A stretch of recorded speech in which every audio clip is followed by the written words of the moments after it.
And good morning, everyone. It is Saturday, March the 22nd, 2025. Good old 710 KNUS, 710 KNUS Weather Center weather. Windy a little bit, 63 will be the high, 60 on Sunday, and on Monday, 70.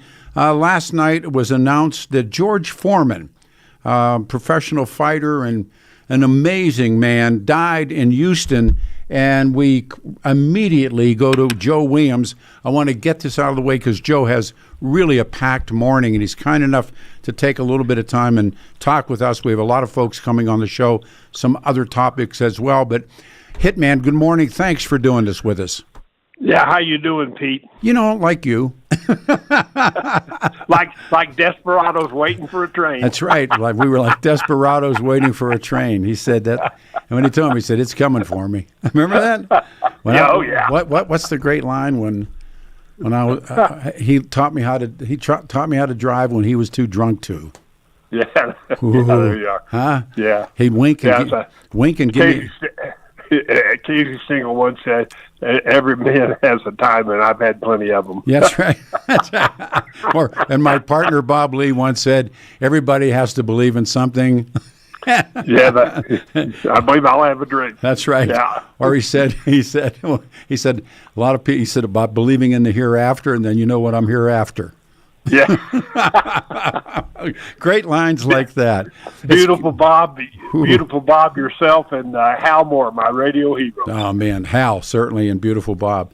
The Hitman is here, legendary talk show host, and then it comes down last night that George Foreman passed away in a hospital in Houston, and I immediately sent Joe out a message last night, and Adam did. I just want to take this little bit of time we have. How good was he, and where do you rank him, and where do you place him in all of this? Well, that's a good question. I know that Bert Sugar, who was for years the editor of Ring magazine, had him as one of the top punchers of all time, which of course he was, absolutely. And the thing about Foreman was there were two Foremans.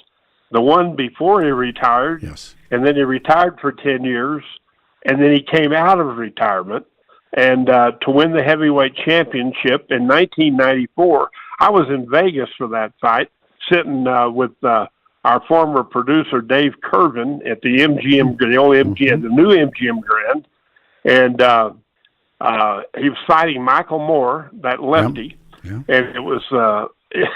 I think it was one of the dullest fights I'd ever seen. As a matter of fact, Dave and I nearly got up in the 10th round to leave because George really hadn't done anything. And lo and behold, he knocks out Foreman. Well, he knocked out Michael Moore with one punch. and regained the heavyweight title. He was the oldest man to ever hold a heavyweight weight title that night. I think he was like 45 years old. Yes, he was. And he was something too, and he was a character as well. And as we all know, he went on to be with alongside Jim Lampley and Larry Merchant on HBO boxing for many, many years, and did some other things, sold some grills, and just as pleasant a guy as you could ever think. And if you talk to him in his later years, I didn't know him in his early years, but his later years, you'd never known that he was a fighter. Do you remember that fight against Joe Frazier when he lifted him off the ground? Yep. Oh, my goodness. We're talking, of course, Joe Williams, the Hitman, the passing of George Foreman, a legendary fighter, and they had George Foreman's grills, those grills that he was on TV. And I read, getting ready to show prep, he made like $129 million selling. I mean, the grills, but the fight that he fought Ronnie Lau, he fought Ron in '76. Oh man, that was a slugfest, wasn't it? And I became, fairly good friends with Ron, and he fought Ron Lau. Was what the last man standing fight. What a fight that was. Yeah, I think it went 5 rounds, maybe at the most. Yep, everybody was down at least once, twice. Yeah. I mean, now Ron told me he fought just about everybody. Fought Muhammad. I know. Talk about Ernie Shavers, the Acorn. The Acorn fought the Acorn. Yeah, he said nobody hit like him, but he did say that. Yes, he told me that anyway. But so I guess he put George behind behind Ernie Shavers, but George was something else, and they all dodged him when he came back out of retirement. Nobody really wanted to fight him, and he went on to fight a very good fight with Holyfield, and lost a close one to Holyfield, and then went on from there. And I think didn't he also beat Jerry Cooney? Yep. I think he did. Yeah, he beat Irish Jerry Cooney, who I got to know him through recovery. He was in recovery, and I met Irish Jerry, and we had long conversations because, I'm like you. If I get a chance to talk with a prize fighter, but oh yeah, Ronnie Lau, Foreman later said that he had never been hit so hard in a fight than when Ron Lau hit him. And he said he remembered looking at the canvas, seeing blood. In the 5th round, they just continued. That nobody was fighting defensively. They were just trading punches. Oh yeah, and that's what they did too. It was something. It's something to behold. Yeah. And of course, Ron couldn't make it. Ron's like the Ali fight, but he fought Frazier twice. He fought. You're pointing out, and then he retired, and then he came back. And no one. Hey, he was when Ron fought Ali back in the '70s. I can't remember what year it was, but hell, he was leading on points until 9th or 10th round, something like that, and got nailed. Ron was a good man and a good fighter. We became friends, and I watched the Ali fight with him. And I think the man in the ring with him was Mills Lane for that fight. Could have been, yeah, the judge from Reno. And Carson City. I think he lived in Carson City. Isn't that the capital? Yeah, that's where he lived. Little bitty guy standing between these guys, and he pushing them away. Yeah, he was something else. He was fearless. But we talked about it, and he said, who was he had mixed emotions about that fight. But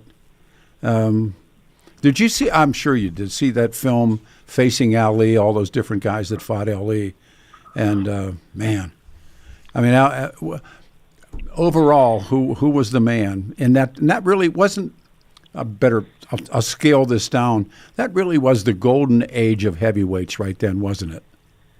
Pretty close.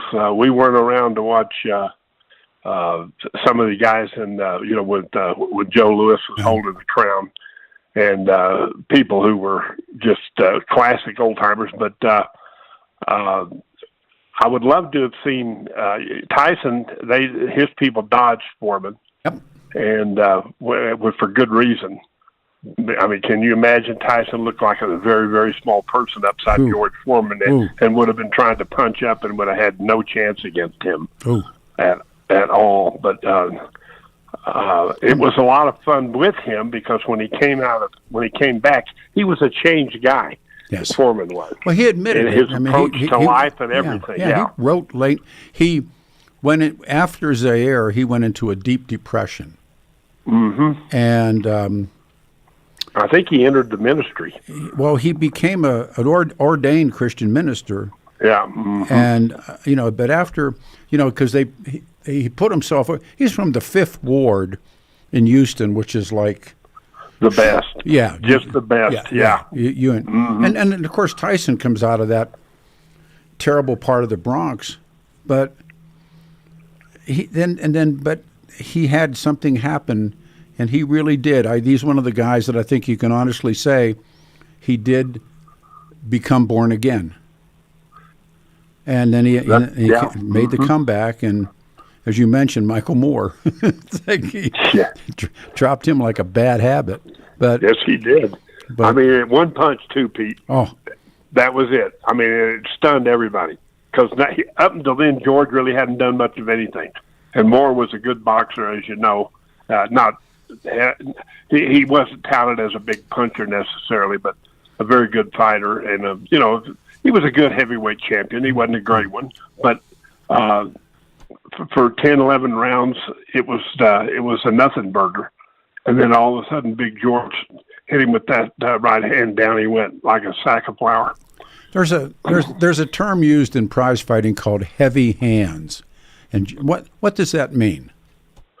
Well, to me, it means when you get hit, you stay hit. Yeah. I mean, it stays with you. Yeah. And there've been some guys that could knock you out over the years just with one shot. Others it would be an accumulation, but there've been a few guys. One time you get nailed and you were never the same again after that punch in that fight. And that was like George. And, he nearly beat Holyfield. Yep. Yeah, damn near did. When Evander, came back and when Evander, everybody thought he was washed up and he beat Tyson. Yep. First time. Yep. And the odds were greatly against him. And there have been some comebacks in the heavyweight division. And George's was, I think, probably the most astounding. Well, at the age of 45, yeah. That's the fight game.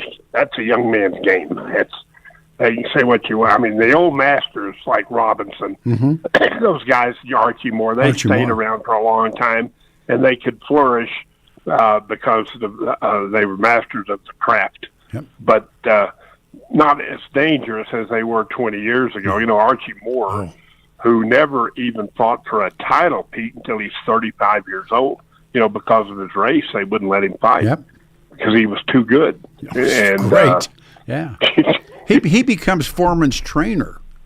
Yeah, Archie Moore becomes George Foreman's trainer, and then, but let's see how much time we got here. We got a few more minutes, but the one I wanted you to talk about was October 30th, 1974. Zaire against the so-called Rumble in the Jungle. Right. A turning point. Right. That's boxing historians will focus a lot on that fight. Right. Well, at the time, Foreman was considered to be unbeatable. Yes. And even going up against Ali. And later on, many years later, I got to talk to Angelo Dundee, and they really were, no matter what anybody said, they were really worried. And and we all know how it turned out. And he went over there and became not just an American boxing legend, but I mean, he really over there. I think it showed what he meant to the whole world. Yep. And of course, all the people that lived over there in Zaire, they were all behind Ali. Yep. And it was a big. It's been a long time, Pete, but I just remember thinking that Ali may have taken on more than he could handle this time. That's what I was thinking going in, along with everybody else. And that's what Angelo Dundee said. And he said, we didn't know exactly what was going to happen, but we didn't want him to get hurt. And Ali being Ali, with that rope-a-dope business and all that stuff. And George knew after the third round, he said he hit him a couple of times in the body. And Ali says, "Is that all you got?" Is that all you got? Yes. He talked to him. Yeah. Yeah.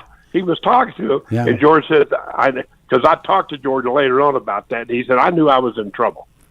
After the third round, he said, "I knew I was in trouble." And up to that point, everybody thought that, he'd lay him out, and that'd be the end of that. Quite a career and quite a character. Ali took punishment in his body. This is like this. Why I love talking to Joe, and and remember Ali Bombay. I mean, they were like the whole country. And, and there was a psychology that was working against Joe as well. Against George as well.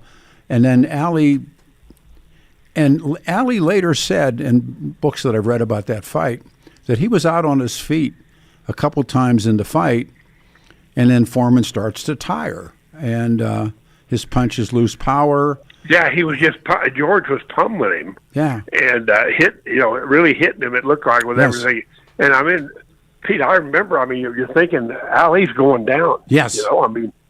It was what a transformation it was, and I think George just punched himself out. Yep. And that's what he said after the third round. He said, I knew my goose was cooked. That's what he said.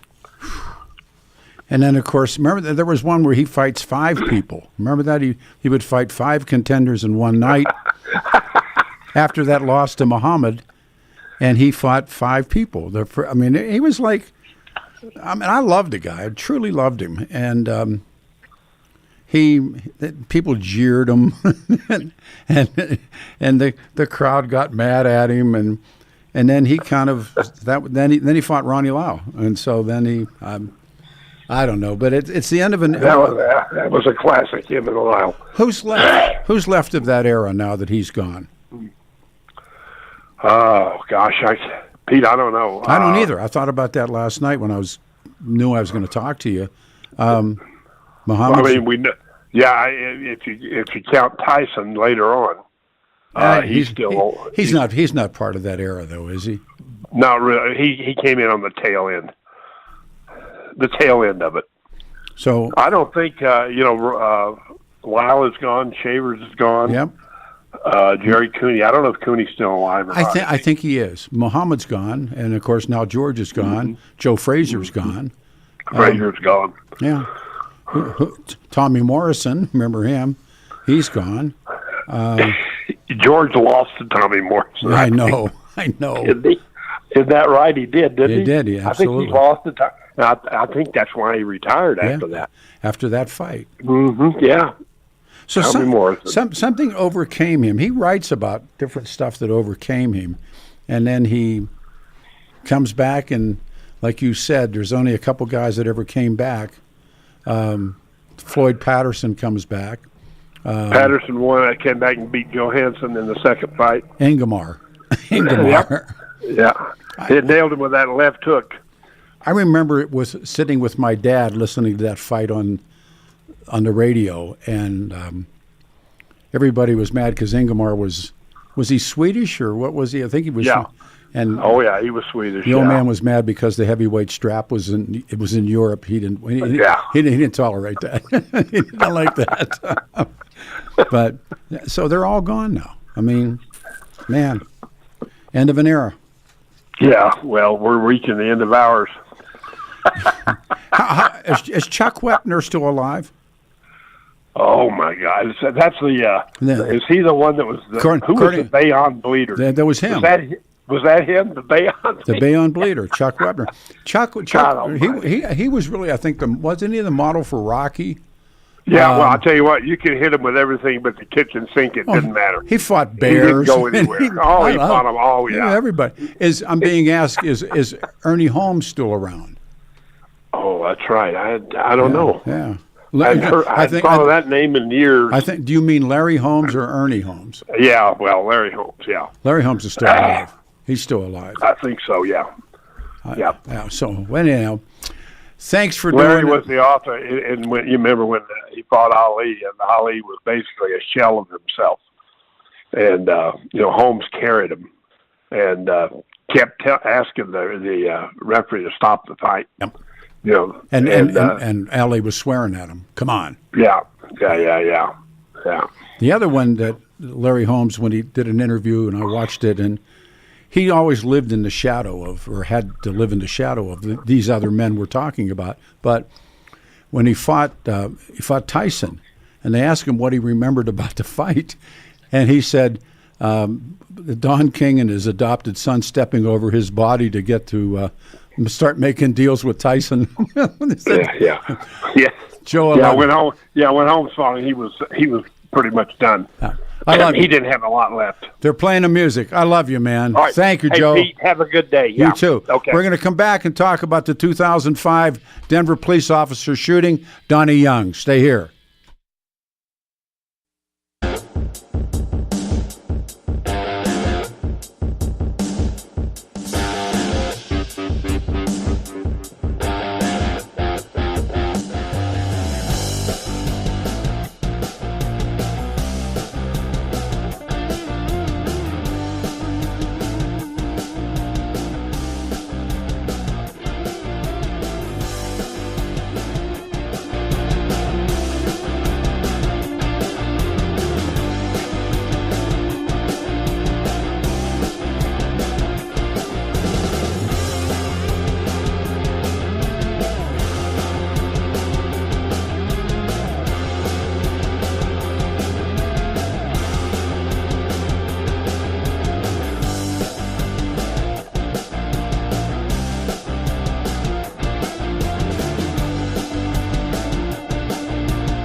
Made it to a Saturday, March 22, 2025. Good old 710 KNUS, 63 and windy today. Sunny tomorrow on Sunday, 60, and then 70 degrees on Monday.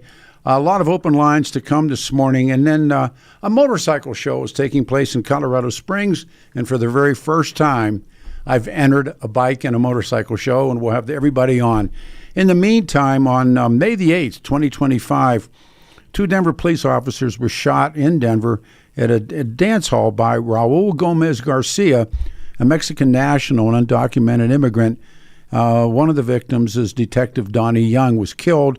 The other one, John Bishop, was wounded. And it sparks everything that comes from that. And I want to say, we met when we did a motorcycle run for Donnie. It was one of the first ones, well, it was the first one I ever did. Please say good morning and welcome to the show. Donnie's widow, please say good morning to Kelly. Hey, Kel, thanks for doing this. And it's going to be a fight, but I'm really glad you're with me, and good morning. Oh, I appreciate you reaching out to me. That was very, very nice of you. Well, that's, you know what? And we've done all these things for what becomes MC1, the honor run named after Dave Baldwin, and of course Emily's Parade because of Emily Keys. But you know what? And I was thinking about this when I first saw this. Donnie, when we did the motorcycle run for Donnie, that was the one that triggers the idea for what becomes MC1 or what becomes Emily's Parade. And it was because of the horribleness of the loss of your husband. And now and by the way, the killer was working for the mayor, wasn't he? You want to tell the story? He was. He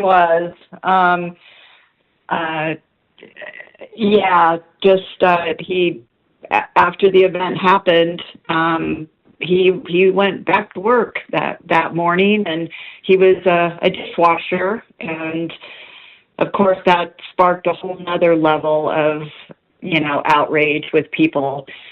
How is he working? How is he legally working? Whose social security number was he using?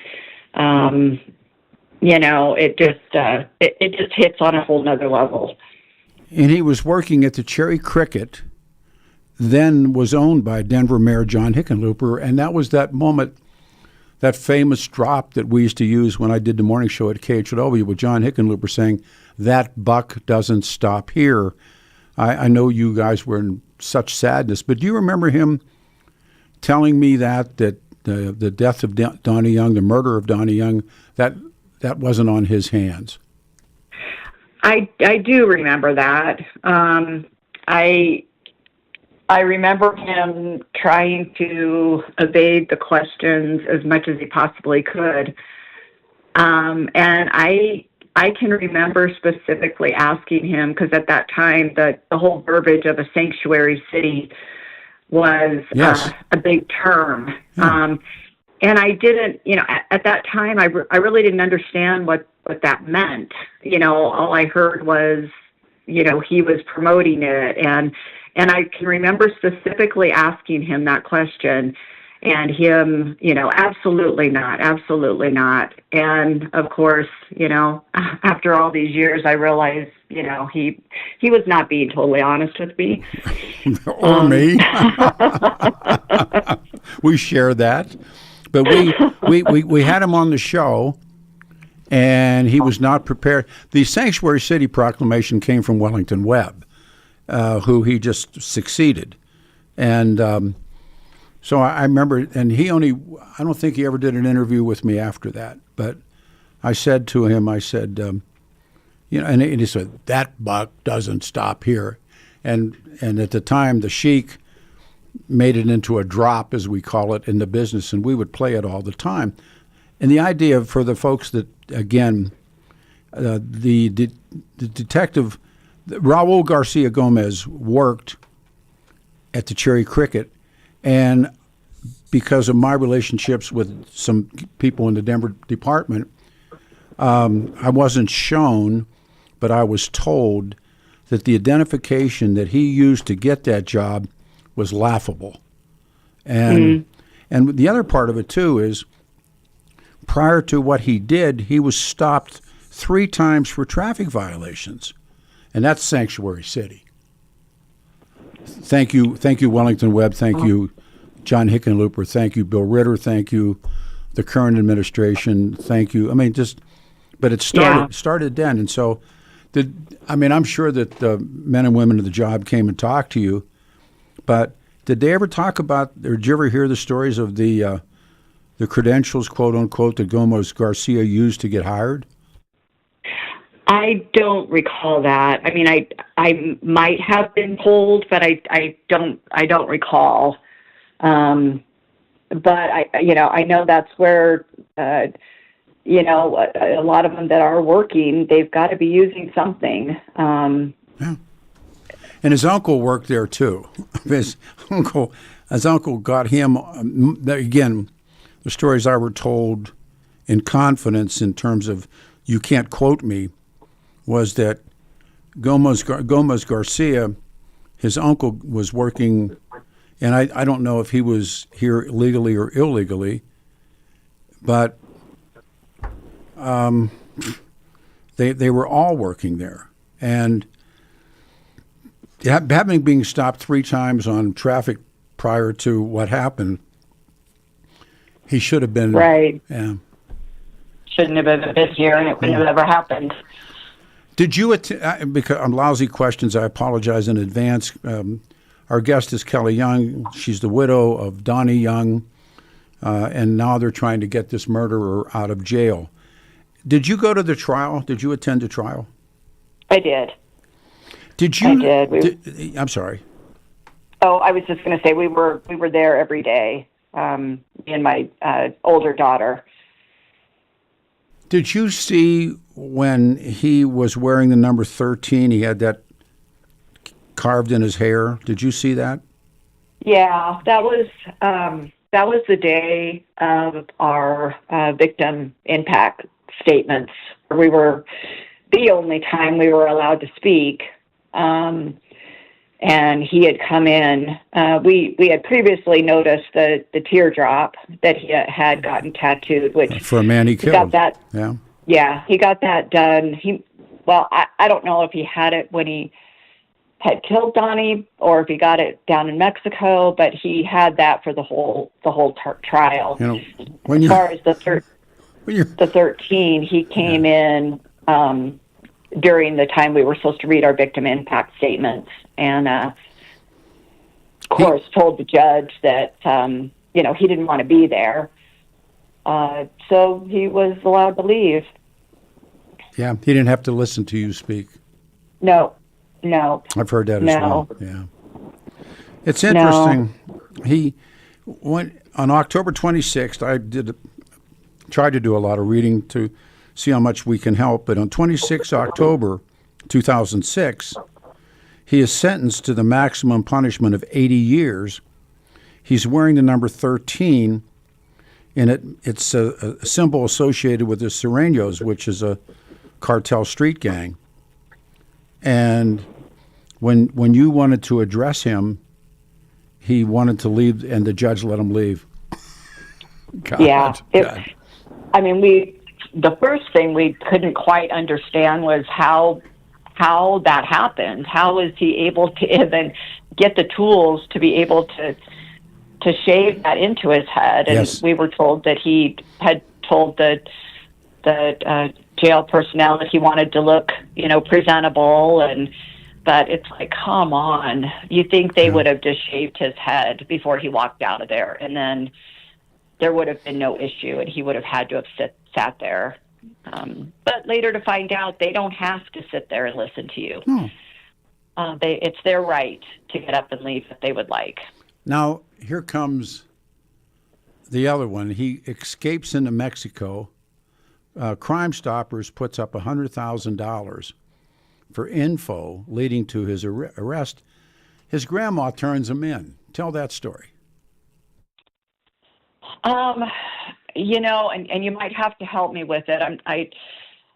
My memory's a little vague on those things, but I know that he had made it as far as his grandmother's house. Mm-hmm. I know that U.S. Marshals had gone down there and had an idea of where he was, I know it was kind of controversial because they didn't want to give her the Crime Stopper money because I think she made a deal. Persuaded. She made a deal. Yeah, she made a deal. To talk. Yeah.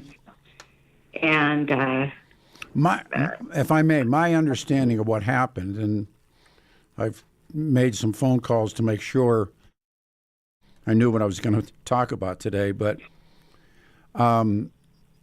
he murdered Donnie, shot another cop.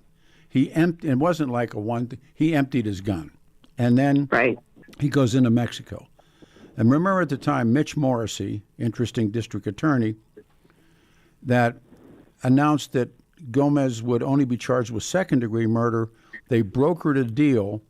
The Mexican government brokered a deal, or whomever brokered a deal, Mexican counsel, that they would allow Gomez to be deported if he would not be put to death.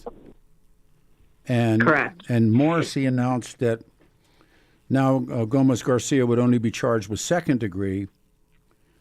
And, I mean, premeditated first-degree murder gets thrown out the window.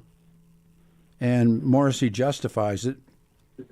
And the grandma, and then I remember the Denver media at the time, because we were involved going after the mayor, and everybody was upset that they didn't give the $100,000 to the grandma. Do you remember any of that? Right. Yeah. I do. I do. Yeah. And I think that's when it came out that she was persuaded to tell him where he was and where he was hiding. Nonsense. Nonsense. No, she gave him up for the money. And I do. I mean, I can remember it like it was yesterday. Mitch Morrissey coming to the house, and he sat down with the entire family and explained, how these new events changed things, and he pretty much spelled out the three options. We can leave him in Mexico and hope he comes back, and then we'll get him. We can ask that Mexico charge him and try him and hold him, or we could lower the sentencing. And at the time, I really didn't understand the impact of it, or what the future impact would be if we agreed to lower the charges. All I knew is that I wanted him stateside, and I wanted to know that he was in prison here. I would be notified of where he was located. I didn't trust the whole Mexico judicial system. I know money talks over there. And I had already had a friend that had reached out to me whose husband, she was in California. Her husband was with one of the law enforcement California agencies, and her husband's killer had fled to Mexico. And her DA just strictly said, we're going to wait till he comes back into the U.S. And so she was just waiting. They knew where he was. They kept tabs on him, but he was free. So I, in a sense, I appreciated what Mitch Morrissey did, because it did give us some closure at the time. But I had no idea that this now 20 years later would come up again. Here it is again. That's why. So now Raul Gomez Garcia, who's now 39, was convicted of second-degree murder. He ambushed and shot Donnie from behind and shot the other officer. Right. So he was, I'm going back to, I got to jump back and forth between notes. He was initially sentenced to 80 years, and he would not be eligible for parole until 2053. And now comes this. They're attempting to get him out. Is that true, Kelly? Yeah, the letter is that I received, it got emailed to me on March 10th, was that since he has passed his 20 years, he is eligible for this program. It's called JCAP. It's Juvenile and young adults convicted as adults program. And it's just to let me know that he is eligible for it. We have 10 days to write our letters to say we are opposed. The program was initially set up. Kelly, let me do this. I'm really close to my pause. I'm going to put you on hold because hang on, please. Kelly Young was with us. May 8th, the Denver police officers were shot in an ambush by Raul Gomez Garcia.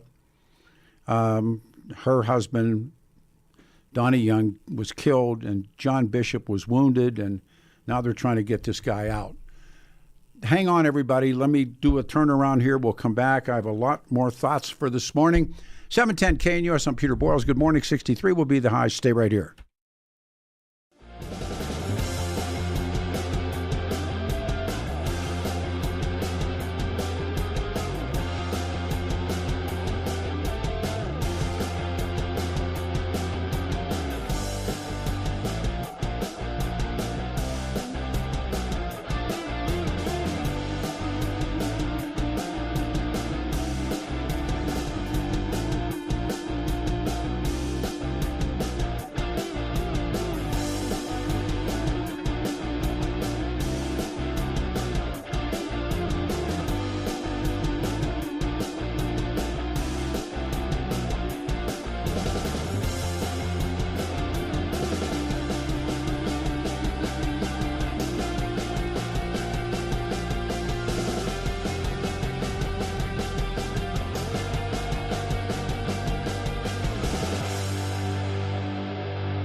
Ain't no woman like them. Huh? There it is. I was pretty sure on the opening bars. Let's do it. Ain't no woman like the one I got. Yes, I was right. Every once in a while. Saturday, 710 KNUS. We are Denver's talk station. March 22nd, 63 the high today, 30 tonight, 60 on Sunday. Continuing, and we will stay with her as a media spokesperson, I guess, until there is at least some decent restitution. Her name is Kelly Young, and her husband, Donnie, was murdered, killed. And the killer himself, now Raul Garcia Gomez, an undocumented immigrant, as they say, worked at the Cherry Cricket, a restaurant owned by the then mayor, John Hickenlooper, now Senator Hickenlooper.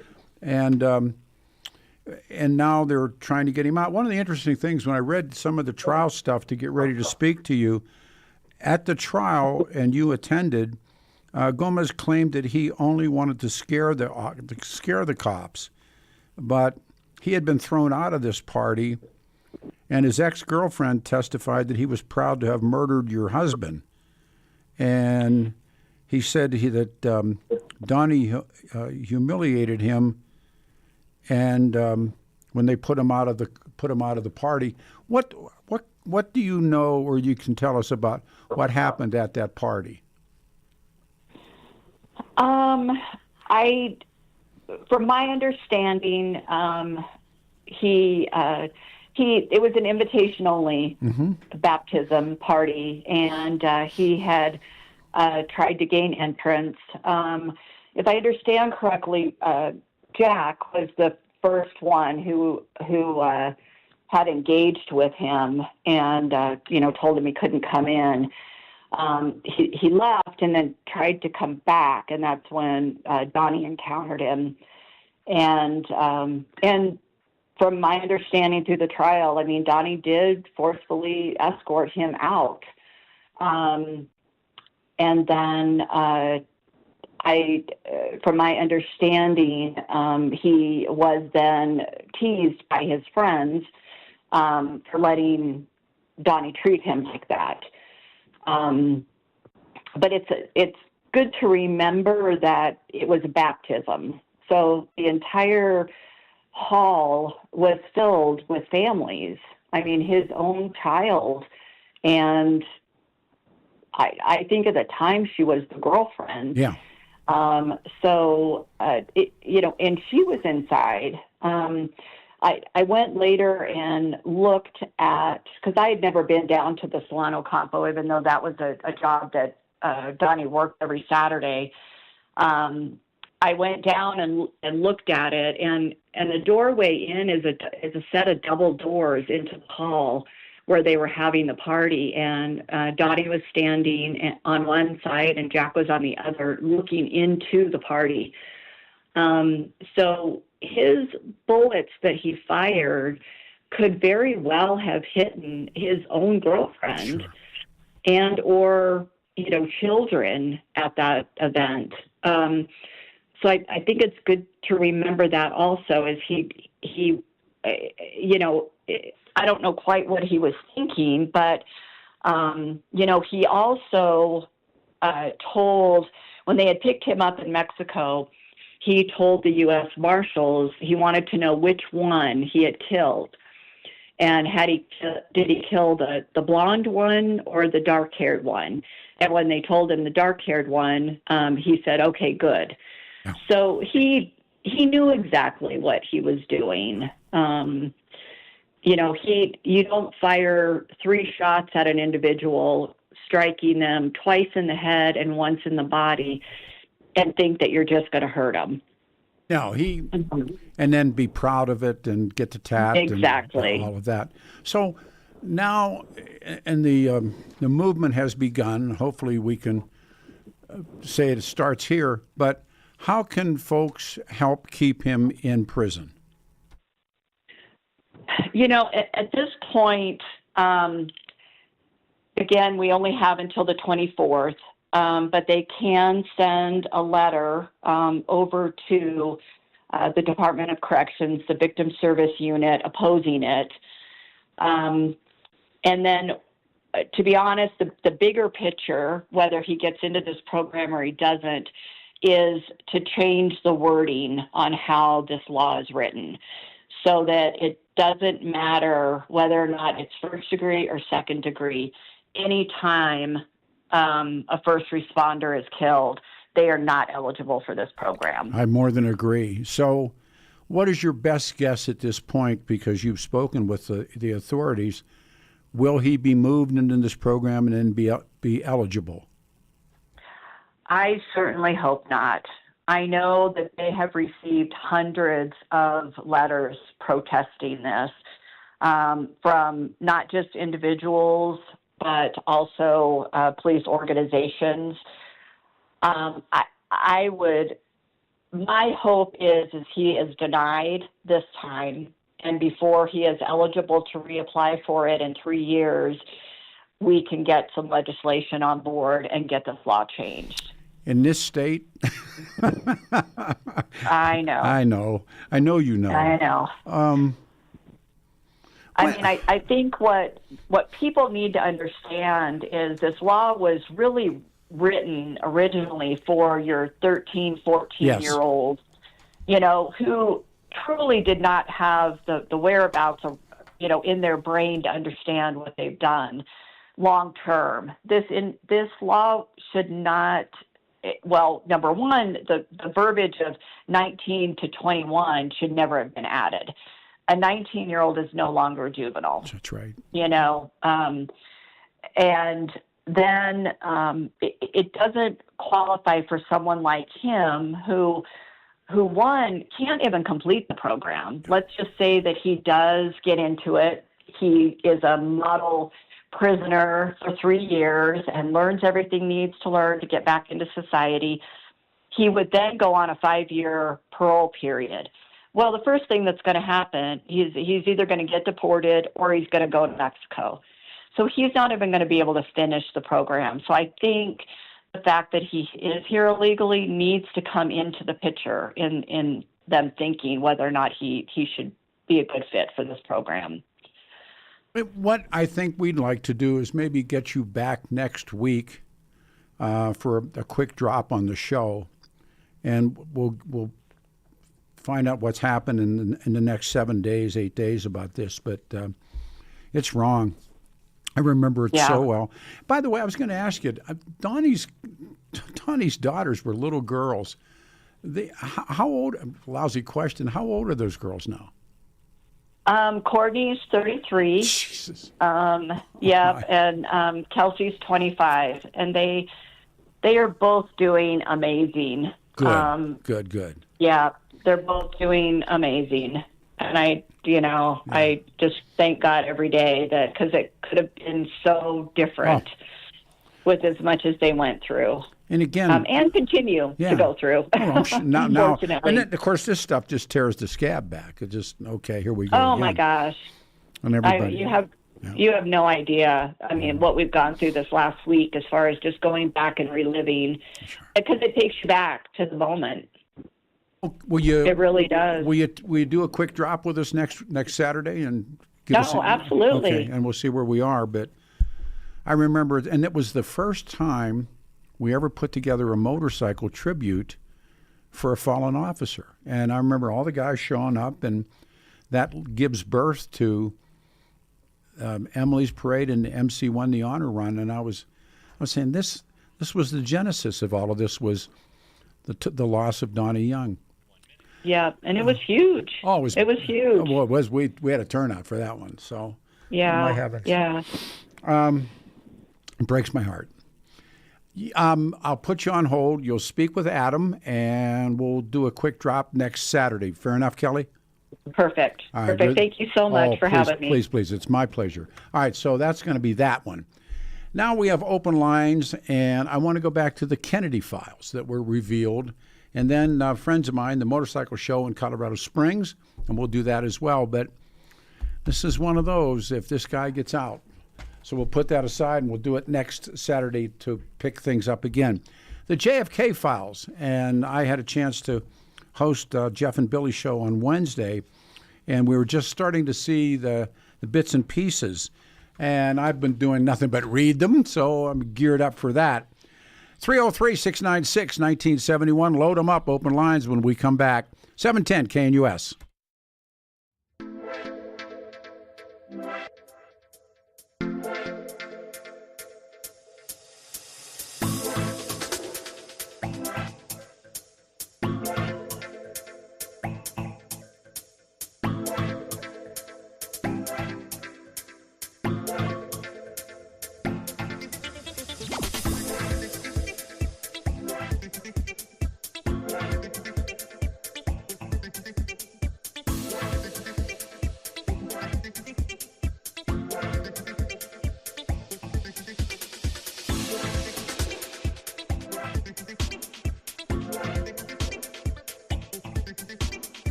And good morning again, everyone. It is a Saturday morning, March 22nd, 2025. Good old 710, KNUS 63, a little bit of wind, 60 on Sunday and Monday, 70 degrees. Our phone number, 303-696-1971. In the last hour, we had the Hitman Joe Williams on talking about the loss, of course, of George Foreman.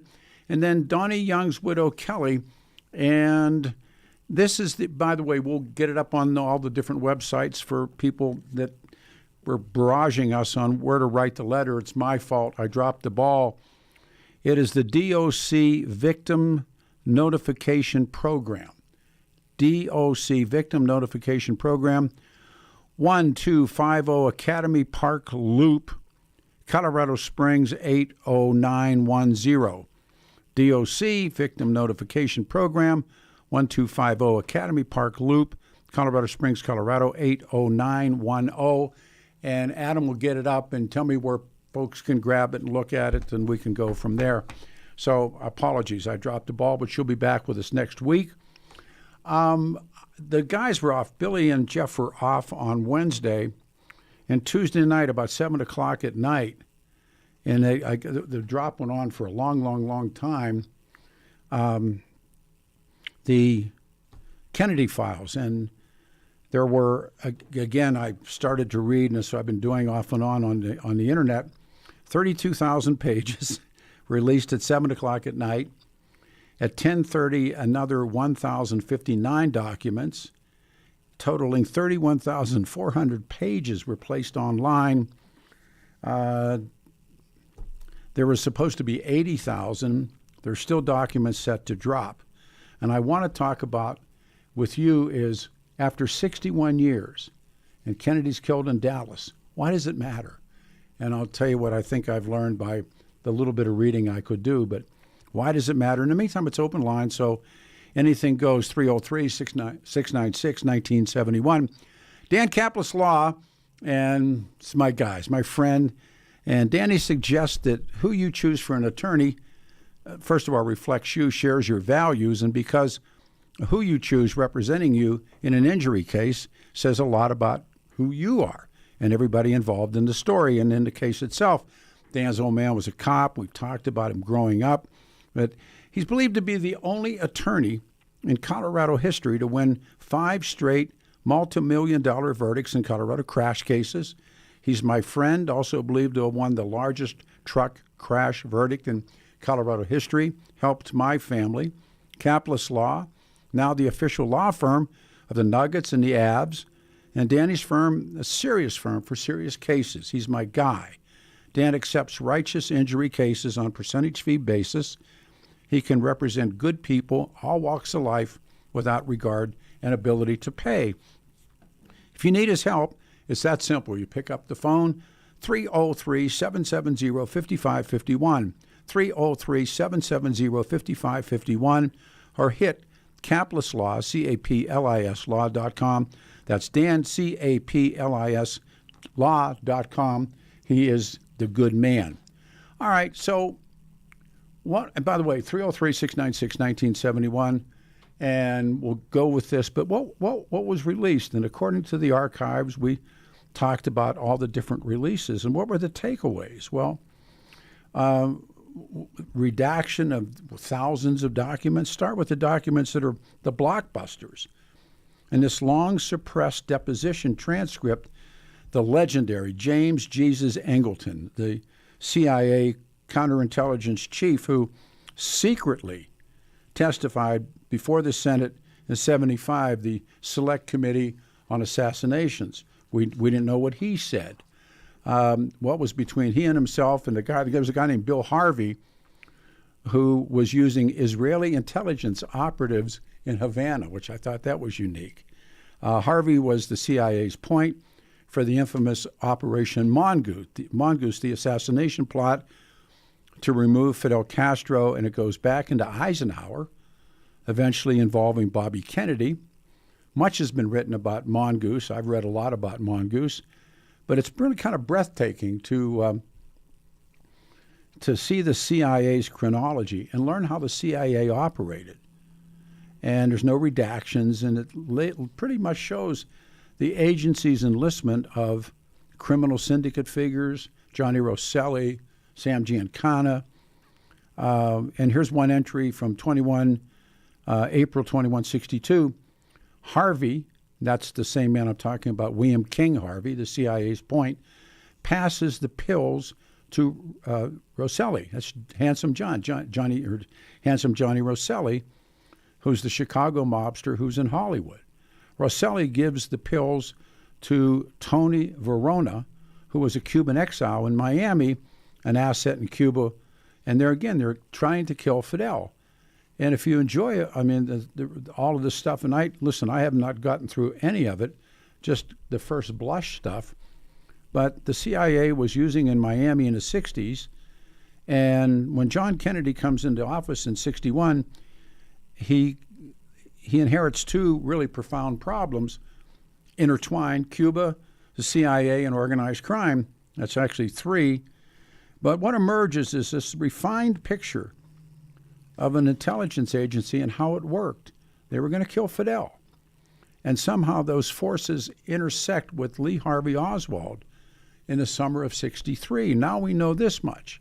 It's always been speculated that, and again, I'm kind of a geek about this, so here we are, but the documents provided further evidence that the Cuban exile community, the Mongoose Alpha 66, Omega 7 people, family and friends were being tortured and executed by Castro.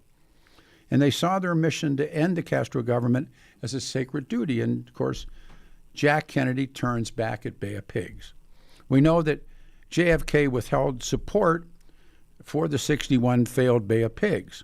And that leads to the deaths of these Cuban exile soldiers and the captures of Cuban exile rebels. And people call that Strike One. And after the Cuban Missile Crisis in October 62, Jack Kennedy wanted to cut off funding for further Cuban exile operations, Alpha 66, Omega 7. They were the black bags, the black ops. So and that becomes Strike Two. And so in 63, the Cuban exiles are be increasingly detached, and they have CIA handlers. They're all hostile to Jack Kennedy, and the new releases show this number of internal CIA documents, and I haven't gotten through all of them, but just first blush, about the CIA Miami station. Cuban student activists working with the CIA in Miami, they come into contact with Lee Harvey Oswald in the summer of 63 in New Orleans. And so what's clear at this point is the CIA is lying its rear end off to the Warren Commission, which was telling lies anyhow. So these new documents suggest that the Cubans saw Oswald as an asset to use or manipulate. Oswald was a former Marine, a defector, apparently supporter of Castro, and now we know for sure that he was in New Orleans in the summer of 63, and that's the David Ferry connections. September 63, Oswald goes to Mexico City to obtain a travel visa to go to Cuba and later to Russia. At that time, it was illegal for an American to travel to Cuba, so many went through Mexico City. Again, the CIA's all over this. New recordings show the agency photographed Lee Harvey Oswald going into the Cuban consulate and into the Russian embassy. The CIA's taking pictures of Lee Harvey Oswald, who they later claim, right? And these photos and transcripts haven't, and then the Russian KGB intelligence officer who talked about Oswald being a bad shot. And so where do we end up? And I'm not all the way through any of this, so with apologies, but clearly the CIA lied to the Warren Commission about knowing nothing about Oswald. The question is why? Why were they hiding it? And given that Cuban exiles were the ones to immediately point the finger at Castro-loving Oswald on the day of the assassination, knowing about his Mexico visits and everything that he did. And Oswald, as people have speculated, was set up as a fall guy. Remember, he says that. The organization's funding these exiles was the CIA. So how or why did the CIA ignore what they knew about Oswald and warn nobody? They didn't warn it. There's no warning. Did the CIA know that the exiles might, what they're up to, and they stood silently by, or did they help? And there's other connections. All the Watergate burglars show up. The Miami CIA resistance movement, they're all there. 4 of the 5 burglars were alleged Bay of Pigs veterans, part of the CIA in Miami. Frank Sturgis, remember those guys? The famous smoking gun tape from June of '72. And this is when Nixon knows. And Nixon knows stuff too. And I've always believed, if you could sit in a room with Richard. So Nixon references Howard Hunt and the Cubans on the tape when he's talking to Bob Haldeman.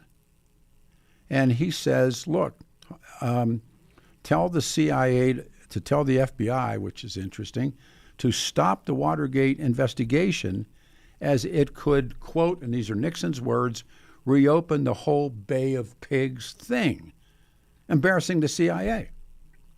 And like I said, I've done nothing but read this and get the bike ready for the show. But then there comes this, if you saw this Republican Florida Congresswoman, Anna Paulina Luna, who was appointed by the House Oversight Committee to lead a new task force charged with declassifying federal materials, those related to assassination of Jack Kennedy, Dr. King, and Bob Kennedy. Luna said these hearings would begin April 1st, and we'll see, but she hinted at a smoking gun document believed or allegedly from the CIA whistleblower that she was made aware of, and let me read this. This is what I thought was the most important part of this. She said a batch of documents saying the whistleblower implicated the CIA in the JFK assassination. And that's as far as I've gotten with that. So, I the overview is there. I will begin with the phones. Start here. We'll start here. We'll go right here. Don in Lakewood, you're on the radio show. Good morning. Hey, good morning, Peter. Yeah, good morning. You asked a question, why does it matter? Yes. Okay, so let me ask a quick question before I give you my answer on why it matters. You're about 7 years older than me. So that would have put you about what when Kennedy was killed? 17? No, I think I turned 18, but in the 18, right around. I take it back. I was 17. My birthday's in October. I would turn 18. No, I was 18 because he was killed in November. I was 18. Okay, so right around when you first heard the Warren report and Oswald, did you believe that? Here, I've talked about this before. Like so many people, I accepted it until I read, and there was a book called Rush to Judgment by a guy named David Lane. Right. But did you believe it in the very beginning? Did it set well with you that you thought this could probably have happened? I can't remember what I thought. I thought, now that I know what I know now, obviously I would say no. But at the time, sure. I'm sure I accepted it. Yeah. Yeah.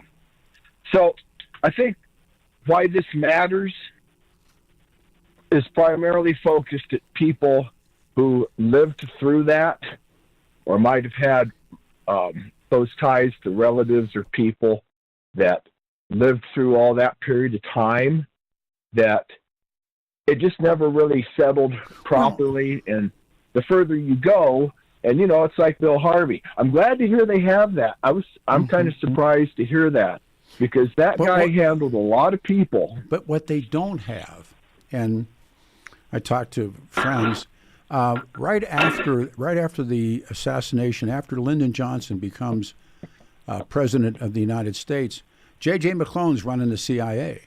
And there was lengthy meetings between those two men that were taped. Those tapes have never dropped. What did Lyndon Johnson say to him? I mean, we don't know. There's a lot of stuff that is not dropped. But this woman who I was not even aware of, and I'll go back to my notes. She's a congresswoman. Her name is, she's a Republican. She's from Florida, Anna Paulina Luna.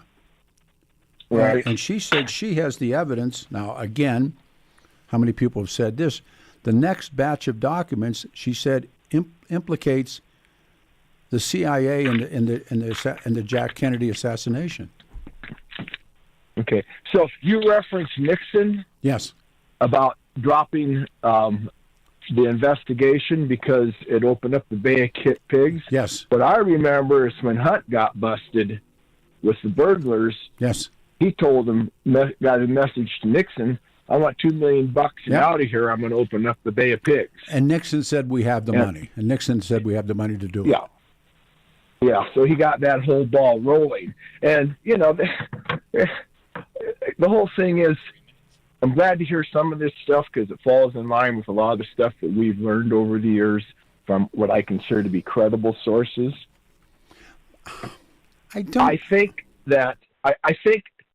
I'm hoping that we actually get to a point where we can conclusively say, forget about Oswald being a shooter. There were other shooters, whether they identify them or not, but whether they were triangulated or was this from the grassy knoll. There is so much compelling evidence, including the gunshot itself that capped his head and took off the back part of it. What? I've heard this other rumor, it was the driver. He turned around, there's footage. I go, they're crazy. These people are nuts with that crap. What's clear to me from a week of reading, and that's all I can claim it on, is a week of reading, is certainly the CIA lied to the Warren Commission about knowing nothing about Oswald. And who was running the Warren, the CIA, basically? Well, then, no, really? it was Earl Warren, but I mean, again, it's so scatterbrained, but that the CIA lies, we can prove it now, lies to the Warren Commission.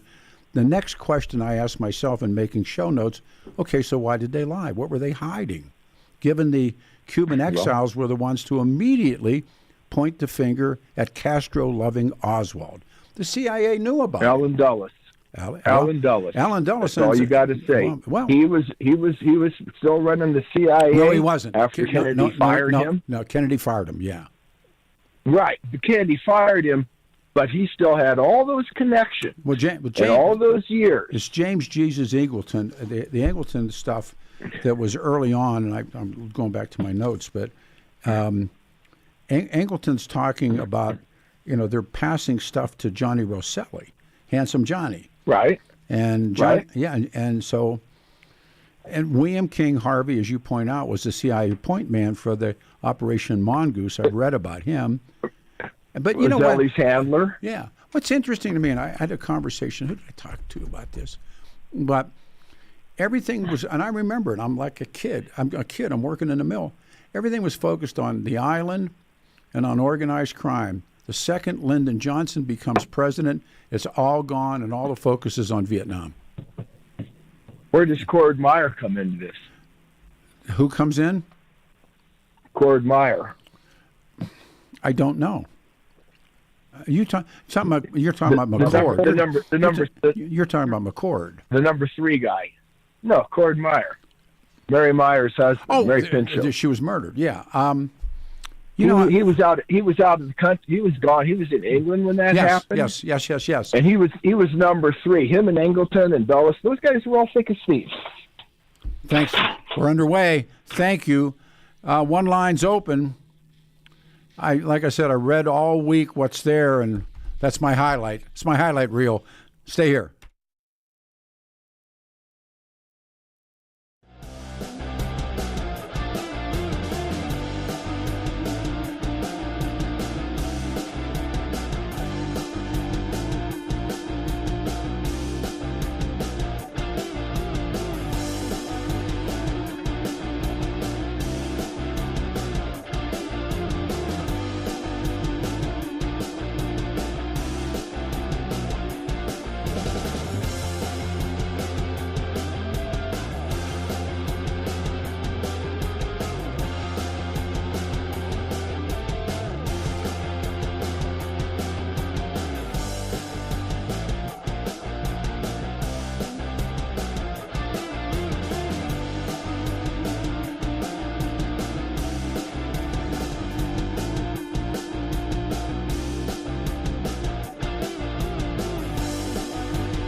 There you go.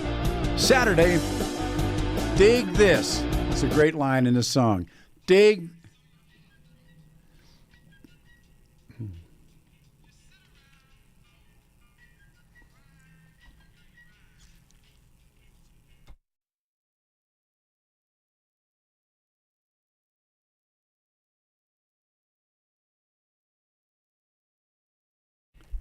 Dig this. Everybody plays a fool. Saturday morning, 63 and windy.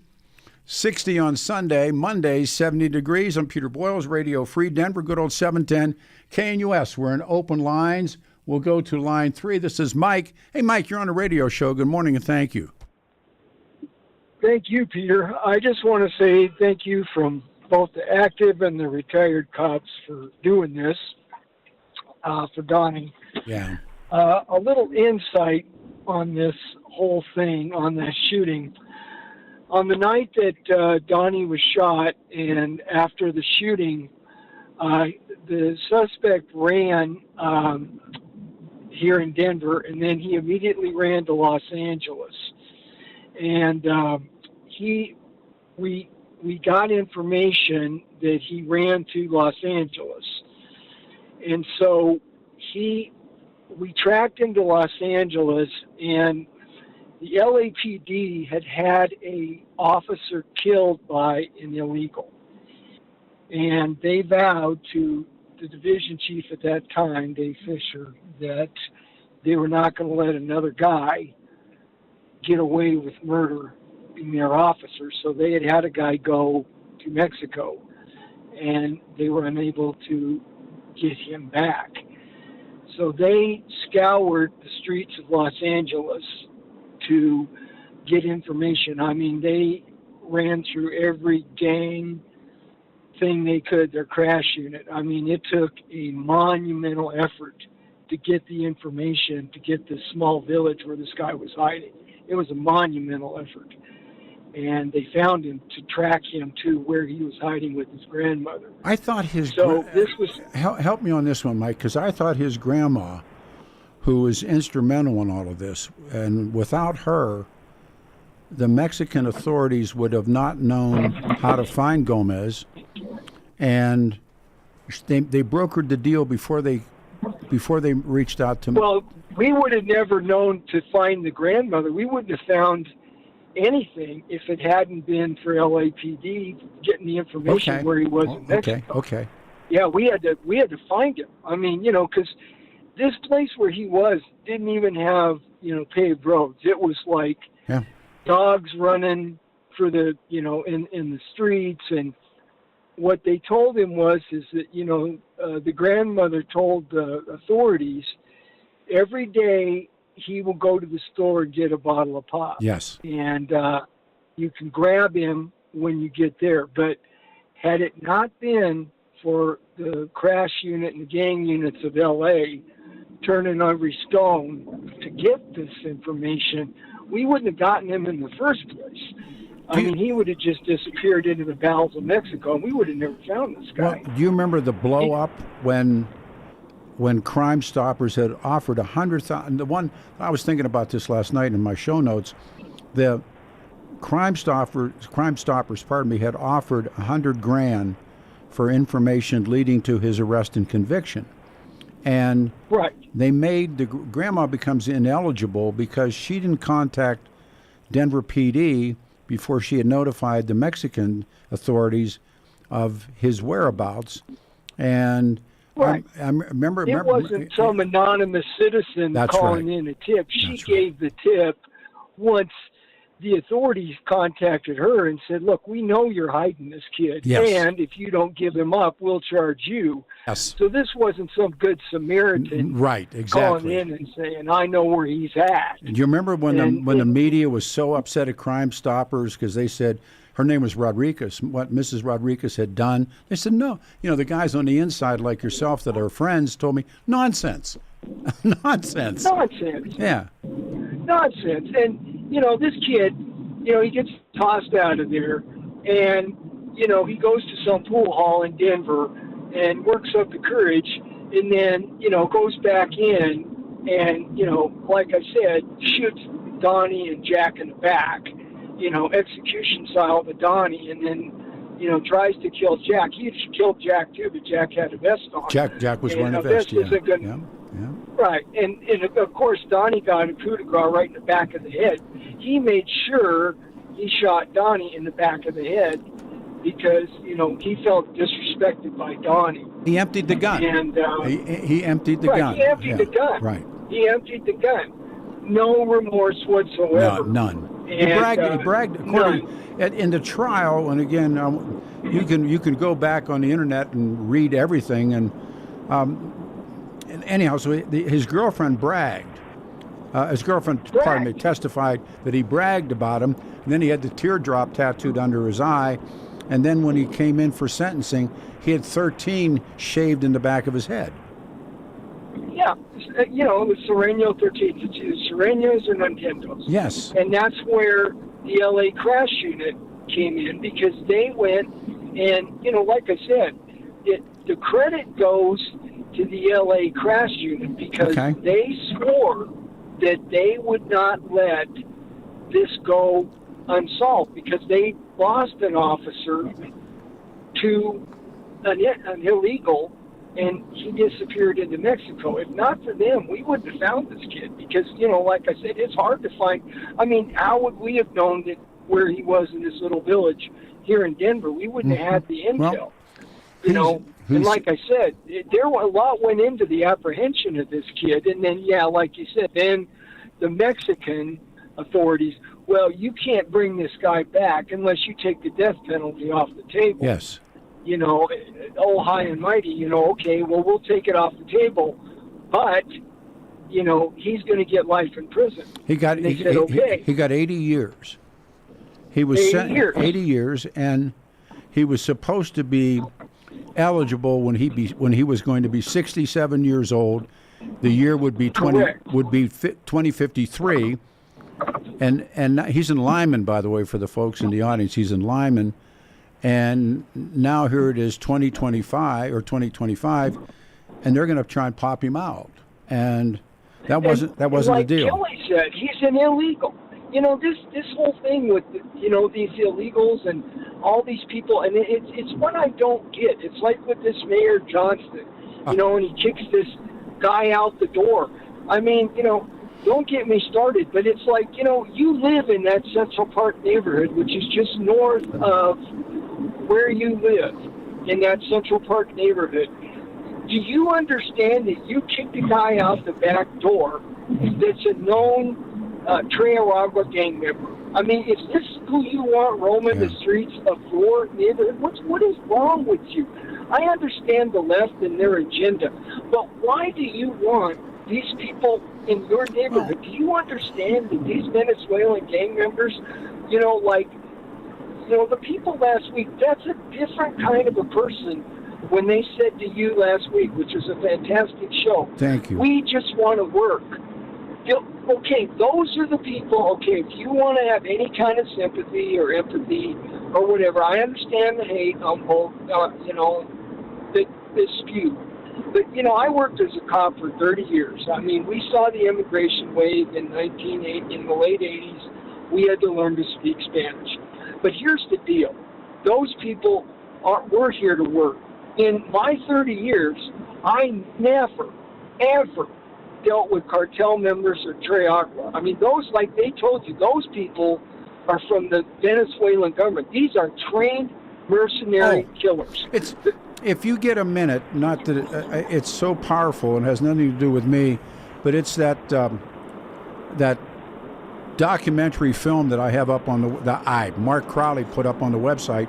It's 710knus.com/Peter, and it's about the Darien Pass and the coming up to Darien, and you can hear gunshots. I mean, they're trying to get, and it is such a, it's not an easy. It's not an easy road, Peter. And tomorrow I'm going to see Alto Nights because, like you and I, we're both Mafia fans. I submit to you, not Frank Nitti, not any Mafia hitman. I don't think they at least had a conscience. They may hit a guy, but these guys, they'll tear somebody's fingernails out. They'll torture a person. There's a book called, there's a book entitled Mafia Rockstar, and about John Gotti, and they're putting John Gotti on Con Air, and they're taking him to the rest of his life in the joint, and he's cuffed up and he's got his coat over it, and he says, "There's going to come a time when you're going to wish we were back." And I wish it now. Oh, you remember that there's a great story, and there's a book about Vincent de Chin Gigante and the guy that mugged de Chin's mother. Did you ever read that story? That Vincent's mother, they're on Mulberry Street, New York, and this idiot purse snatches de Chin's mother. And the word goes out, and the guy hears it, that he was the one that did the job. So he goes to the precinct and tries to turn himself in. The cops won't take him. No. They put him back out. Yeah. The cops I know in New York said, look, you either became three things when we were growing up. You became a priest, a cop, or a priest. Or a mobster. Or a priest, yeah. No. Yeah. That was. I mean, you either became one of three things because y'all came from the same neighborhood. And, that's why a lot of cops in New York got on the take. I mean, they all grew up together. Sure. But like I said, guys look at me and they go, so you think a mafia hitman? I said, you know what? They hit a guy. They do their business. They don't usually hit cops and stuff like that because it's just bad for business. They don't hit civilians. No. They hit each other. And they may not have hit Jack Kennedy if he wouldn't have double crossed him. Was his brother, but yes, the answer is yes, and yes. And by the way, Vincent Gigante's brother was a priest, so there it is. Yeah, he was. There it is. There Peter. it is. He was a priest. I appreciate. Anyway, Peter, thank you for giving me the time today, and thank you for what you do. You're kind, but thank you. Thanks, brother man. We are very, very close to a turn. Talking about Detective Donnie Young, and all of the info's up on websites everywhere close to you, 710 KNUS. Write a letter. Pitch a bitch. So why is this guy getting out? Why is he getting out after everything that was done prior to that? And the next thing, of course, we're talking about is the Kennedy files, but it is open line, so it's catch as catch can. The movie, the documentary film, 710knus.com/Peter, about those guys coming up through the Darien. You ready? All right. Say that again. 3.5 minutes? Is that what you said? 3.5. Well, why don't I take a call with 3.5 minutes? We go to Kenton. And Kenton, if you don't complete, I will bring you back on the other side. You're on the show. Good morning. Good morning to you, Peter. Bring me back on the other side, okay? All right, fair enough. I want to talk to you about the Kennedy assassination. Okay, I'll put I you. used to live in Dallas. All right, throw you back up on hold, and then we'll see if. Let's go, Jim in Littleton. If you got 2.5 minutes in you, Jim, you're on the show. Go ahead. Good morning. Good morning, Peter. I would just say that, your old saying that I think is so appropriate is when you find out the truth is lies. Grace Slick. You use that repeatedly. Yeah, you read that repeatedly. My question to you is, out of what you've read thus far, is anything more enlightening? Because I don't know. I've heard anything. And also another thing I've heard to one of the people that is like an expert on these files, if it turns out a document can damage national security, it will not be released in this bucket. A lot of stuff is. Okay. The critics say that there is some guts that have not fallen. The other part of it is. And they will not be. They will not be.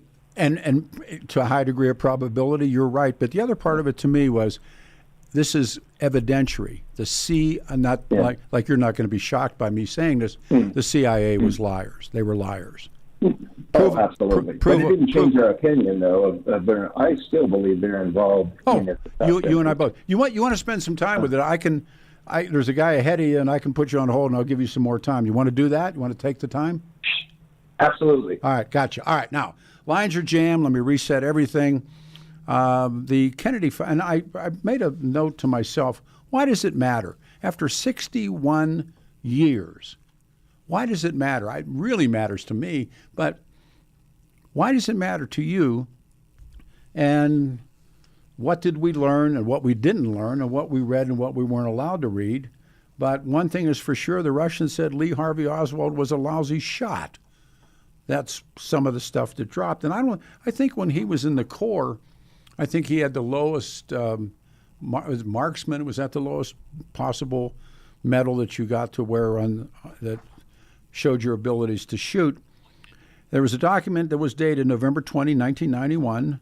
Appears to be a teletype of a U.S. intelligence reporting on Lee Harvey Oswald, his time in the Soviet Union. From the KGB, it said, Lee Harvey Oswald was a lousy shot.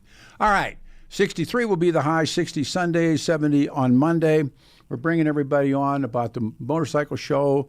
We'll do that at 11 o'clock as well, and we'll continue on open lines and let the good times roll. All right, I've had enough of this. Take the break. We're right back after this.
Morning, everybody. A Saturday, 710 KNUS, Denver's talk station, March 22nd, 2025. 63 the high, 60 tomorrow. Monday, 70 degrees. We go back into open lines. Now we'll start at the top. Kenton, you're on the show. We got about 10 minutes to the top. Thank you. Go ahead. Well, yeah, Peter, I want to say good morning to you. Thank you. And I haven't talked to you since 2021. I used to talk to you fairly regularly. I'm glad you called. And I got mad because I think the 2020 election was rigged. But that's neither here nor there. Now, I want to tell you something. I'm going to reminisce a little bit because I want you to know where I'm coming from. I'm coming from northeastern Colorado, Sterling, Colorado. I went to high school in Fleming. And I moved to Dallas and I got interested in show business. And I was going to start out as a record producer and all that. And a promoter, and I was in and out of WHO. Mike Warrior played a record, WLS played a record, KVOO, and Tulsa played a record, KXL and Waterloo, and you guys played a record. Con Taylor was a good friend. Cal Adams was very close to KBKO when they were country. Rock and Ray Taylor, Bill Williams at KBR in Brighton. We were all close friends. Sure. Okay, so I'm painting you my picture, and I'm not a glory seeker, but I just want you to know this. One of the closest friends I ever had in the nightclub business was one of the hardest persons I ever had to know. And I'm talking about Walt Elcar at the Four Seasons. And I practically lived there. And it took a while. The place the place that burned down? The Seasons? Yeah, the old Four Seasons, absolutely. Yeah. Right on. And I can honestly say that Walt Elcar was probably one of the closest friends I ever had, but it took a long time to get to know him. He was a hard person to know. As an aside, Bob and I, when I was doing a morning show in KLAK, we emceed Johnny Paycheck there. We emceed Merle Haggard there. Let me ask you. Wait. Well, what year did you do that in? As soon as you're going to say that, I can't tell you. It was after the 76. Was a bicentennial. I'm thinking 79, maybe. Okay, well, see, I was there long before that. I'm sure you were. I was there. We worked that place a couple of times. Yeah.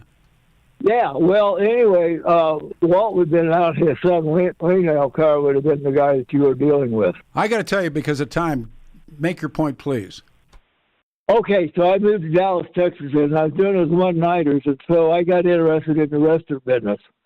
And so a woman got me started arrested, and then I become a business broker. And our loans were Tell me about the Kennedy stuff. We're going to run out of time. Go ahead. Well, anyway, so that's what happened. I got acquainted with the business brokers, and it was done to the vending companies. Okay, Lee Harvey Oswald did not shoot Kennedy, but he knew who did. That's what got him killed. Jack Ruby was a loan shark. And he was a very nonviolent person. Did you ever go to the Carousel Club? No, I stayed out of there. Okay.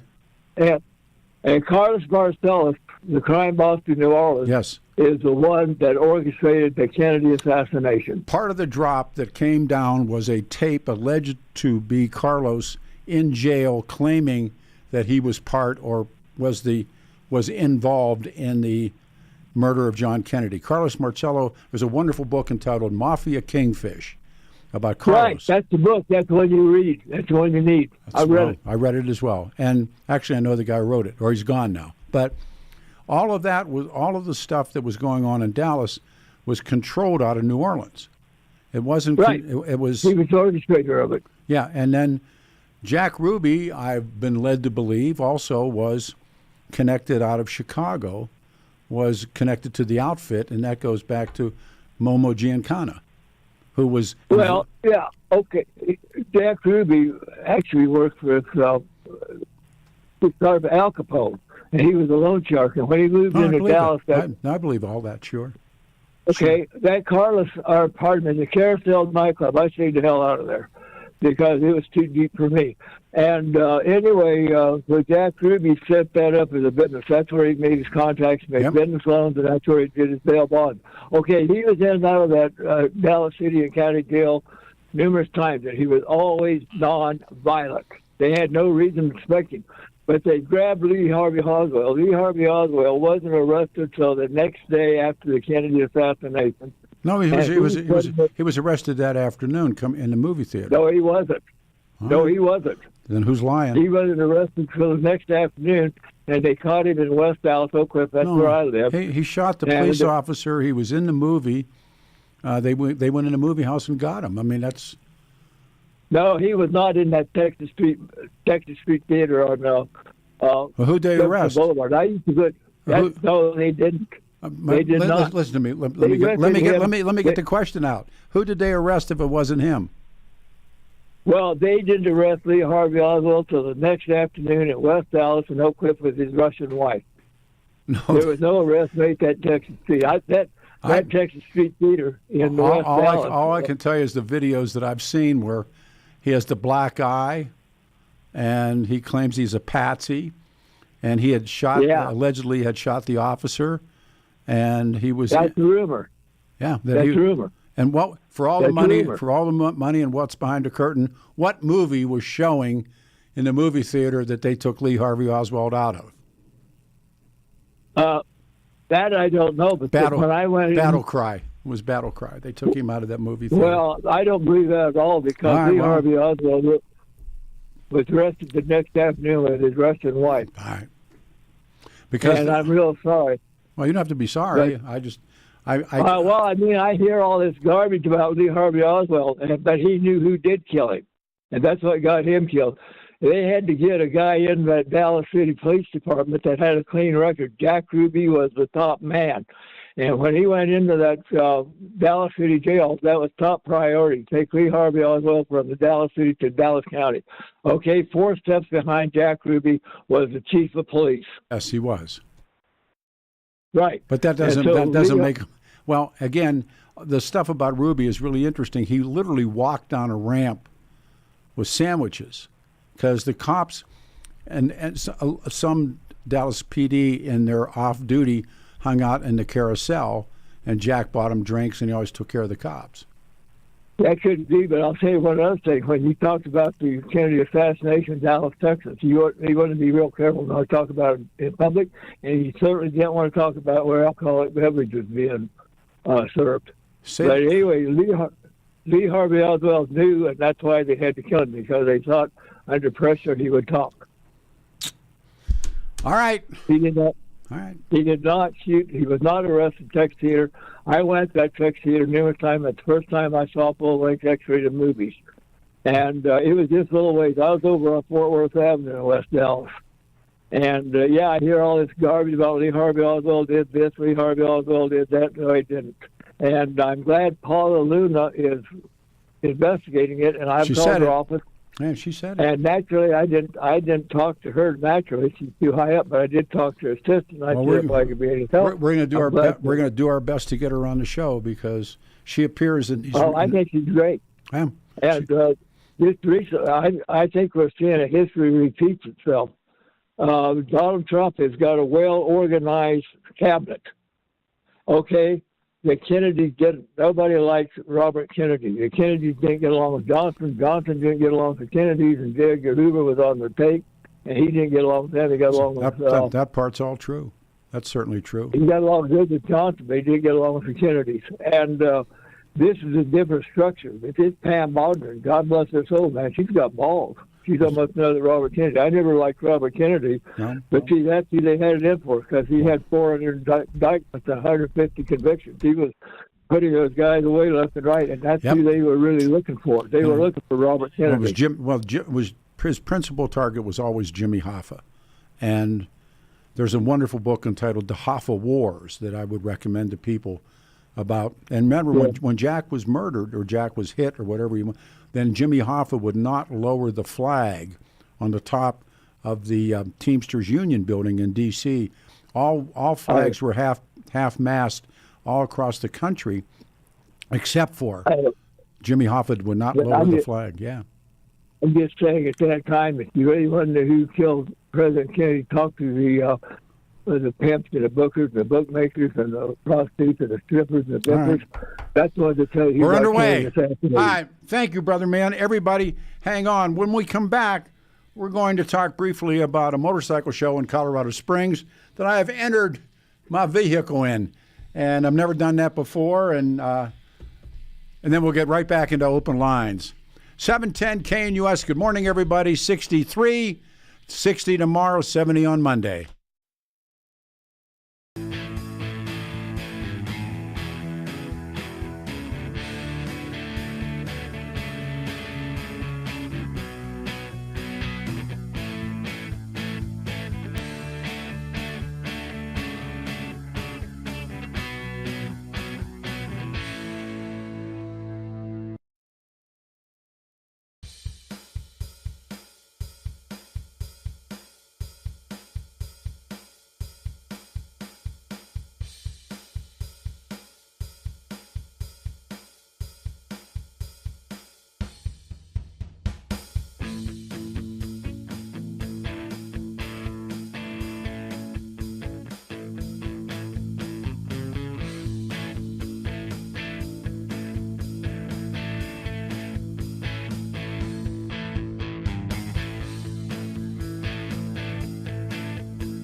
Morning, everybody. It is Saturday morning, March 22nd, 2025. Good old 710 KNUS Denver's talk station.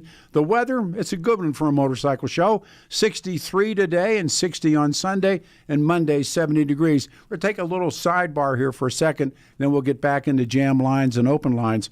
Colorado Springs, Colorado, the weekend Colorado Super Show and Swap Meet. In the 2025 Super Show, the 35th year, Southern Colorado's largest and most prestigious motorcycle show and swap meet. Please say, well, I can't say welcome back. Well, I do say welcome back to Brando. I have become friends with these guys, and it's just an absolutely wonderful, wonderful, wonderful motorcycle shop, and it's called Devil's Head Chopper Shop. Brando is with us, and then the man who is really running the Super Show this weekend, Scott, is with us. And to the two of you guys, good morning, and thanks for coming on a busy, busy morning for y'all. Scott, first of all, to you, good morning. Thanks for coming on the show. Good morning, Peter. Thanks for having me on. Oh, please, this is more than my pleasure. And this guy is, he's a one of a kind. And I don't know how he showed up in my life, but he's the best. Brando, thanks, man. Thanks for coming on. Hey, thanks for having me. It's an honor to be on the world-famous Peter Boyles show. Again. I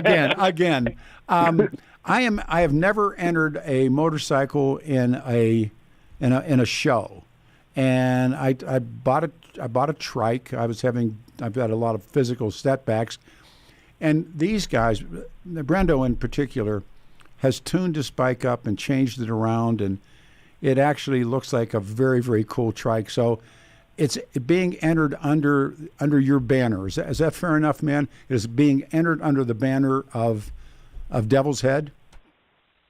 I think so. It's kind of become a shop bike, and we get to see it a ton, and it's covered with parts that we make. Yes. So I can't think of a better way to show off the things that we do than to put them on Peter Boyles' bike and then drag it down to Colorado Springs. That's pretty much it. And so, Scott, come back to you. When did you start in this business? In 2019, we run the Colorado Motorcycle Expo up in Denver, and then the Colorado Super Show and Swap here. That's what I thought. That's what I thought, that you do both shows, right? Right. Correct. Wow. Correct. What's and I just stepped outside here with to find a quiet spot, but we got about 200 motorcycles rolling up right now, so that's beautiful and not so quiet.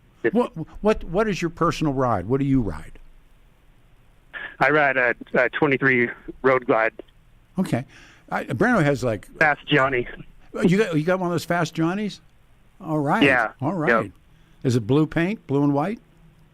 It is, and we've kind of adopted that styling for our branding for the Denver show, and it's really the Colorado Motorcycle Expo motorcycle, and we just add something to it every year, something from vendors or sponsors to build it up a little bit and just promote the show up there. We also have one, an Indian Sport Chief that we have for the Colorado Super Show. I've seen that bike. It's a wonderful bike. Yeah. Yeah. Same thing there. We're just trying to work with our sponsors to show it off every year. Brando, what's happened? These boutique, that's what I call them, probably wrong choice of words, but shops like yours have turned up in parts of the country, and they exist away from the mainstream dealerships. Why is that happening, and why are you guys so successful? Well, one of the big things that differentiates us and other shops like us from the dealerships is we really don't have any rules. Dealerships are really hemmed in by a lot of things and a lot of expectations as to what dealerships can and can't do, and we can really do anything. Yeah. So, yeah. As long as it's a Harley or Harley-esque. So, yeah. There's like for us, we've got 6 CNC machines. We build a lot of parts. We sell them all over the world, and that's a kind of a neat thing that a lot of places are. This is something that somebody told me, and it really stuck with me. Is a lot of other shops are buying stuff out of catalogs, and we're putting parts in catalogs. Yeah. So that's kind of a neat, poignant little thing. I was like, dang, that's awesome. I'm going to steal that. I remember, guys, back to Scott and to you, either one, when you answered this, that when they had that chopper show on with the father and the two boys, and they yelled and hit each other and stuff, they weren't really builders. The real builders were like yourself, and all those guys did was have the show about people that didn't get along, and they bought parts and made motorcycles. Does that hold up, fellas, about that show? It was West Coast, how that worked? Is that pretty true? Well, West Coast Choppers, they're down in Austin now, and they build stuff. Yeah. Jesse builds That's parts. Jesse James, yes. He's the real deal. Right. The other one's in that county named after fruits is Orange County. It was Orange County Choppers. Orange County, yeah. Scotty, were they builders?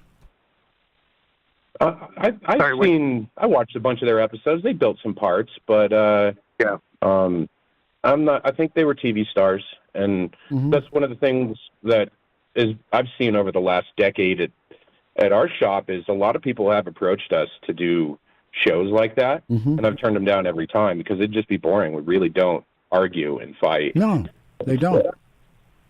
Yeah, so like, who wants to watch that? So that's why it's not on anymore. It was the reason it was popular, but yeah, exactly right. You get fighting in your family, and you don't see any shows like that anymore. So I met Senior in Sturgis at a get together, and actually was a very good guy, and he's in recovery. He's not as tall as you get this sense of it, and and I asked him, I said, is this legit, you and the kid? And he said, yeah, that he and his son legitimately hated each other, I guess, and it kind of killed the show. You're right. So what am I going to see when I get there tomorrow with Brando? The 25 Super Show? What do you got, Scott? Well, first of all, you're going to walk in the door and see that beautiful Peter Boyles trike looking good right in the middle. A lot of other bikes, super nice bikes from Brandon's shop, and as well as some other shops and individuals. Sorry about that. Some garage built stuff and all kinds of different bikes. We have about over 50 bikes in the show, which is really big for this smaller venue. But that's the first thing you see, and then we have about 175 or so vendors that are primarily focused on stuff for bikes. A lot of parts guys. That's really the nature of a swap meet. Come and buy some parts for your own builds. We got quite a few of those, and leather guys, and a few shops and bigger shops like Pikes Peak Indian and Pikes Peak Hartley. We got some fun stuff going on in the afternoon. A little ladies in leather celebration where we just celebrate women's riders. They just come up and talk about what they ride and what they like to do and why they got into riding, and then we do some fun, goofy contests after that for some small prizes and drink tickets and things like that. We got some live music from Dave Frisk tomorrow, who's pretty well known in the community. He plays up on the front stage, and then we have a tattoo show, the 33rd annual Colorado Tattoo Show tomorrow. Love it. Afternoon, starting at 1:00. And come back. Brando's wife has this really cool bike, and I've fallen in love with it. And I said, "Can I buy that?" No. And you're asking the wrong person anyway. That's right. Number 2. Yeah. But that's just a strong bike. And I said, "Can I buy this from you?" No. Wait a minute. So it's a funny thing with that. It's a cute little Softail Slim that I snagged for her 2 or 3 years ago. And then it sat for a while, and we got all her parts on. I built some bars for it and some other stuff. It's just wonderful. It really is. And Slims are great bikes for women. A lot of times people suggest women start on Sportsters, but I think a Slim is perfect. Or old men. Or old men.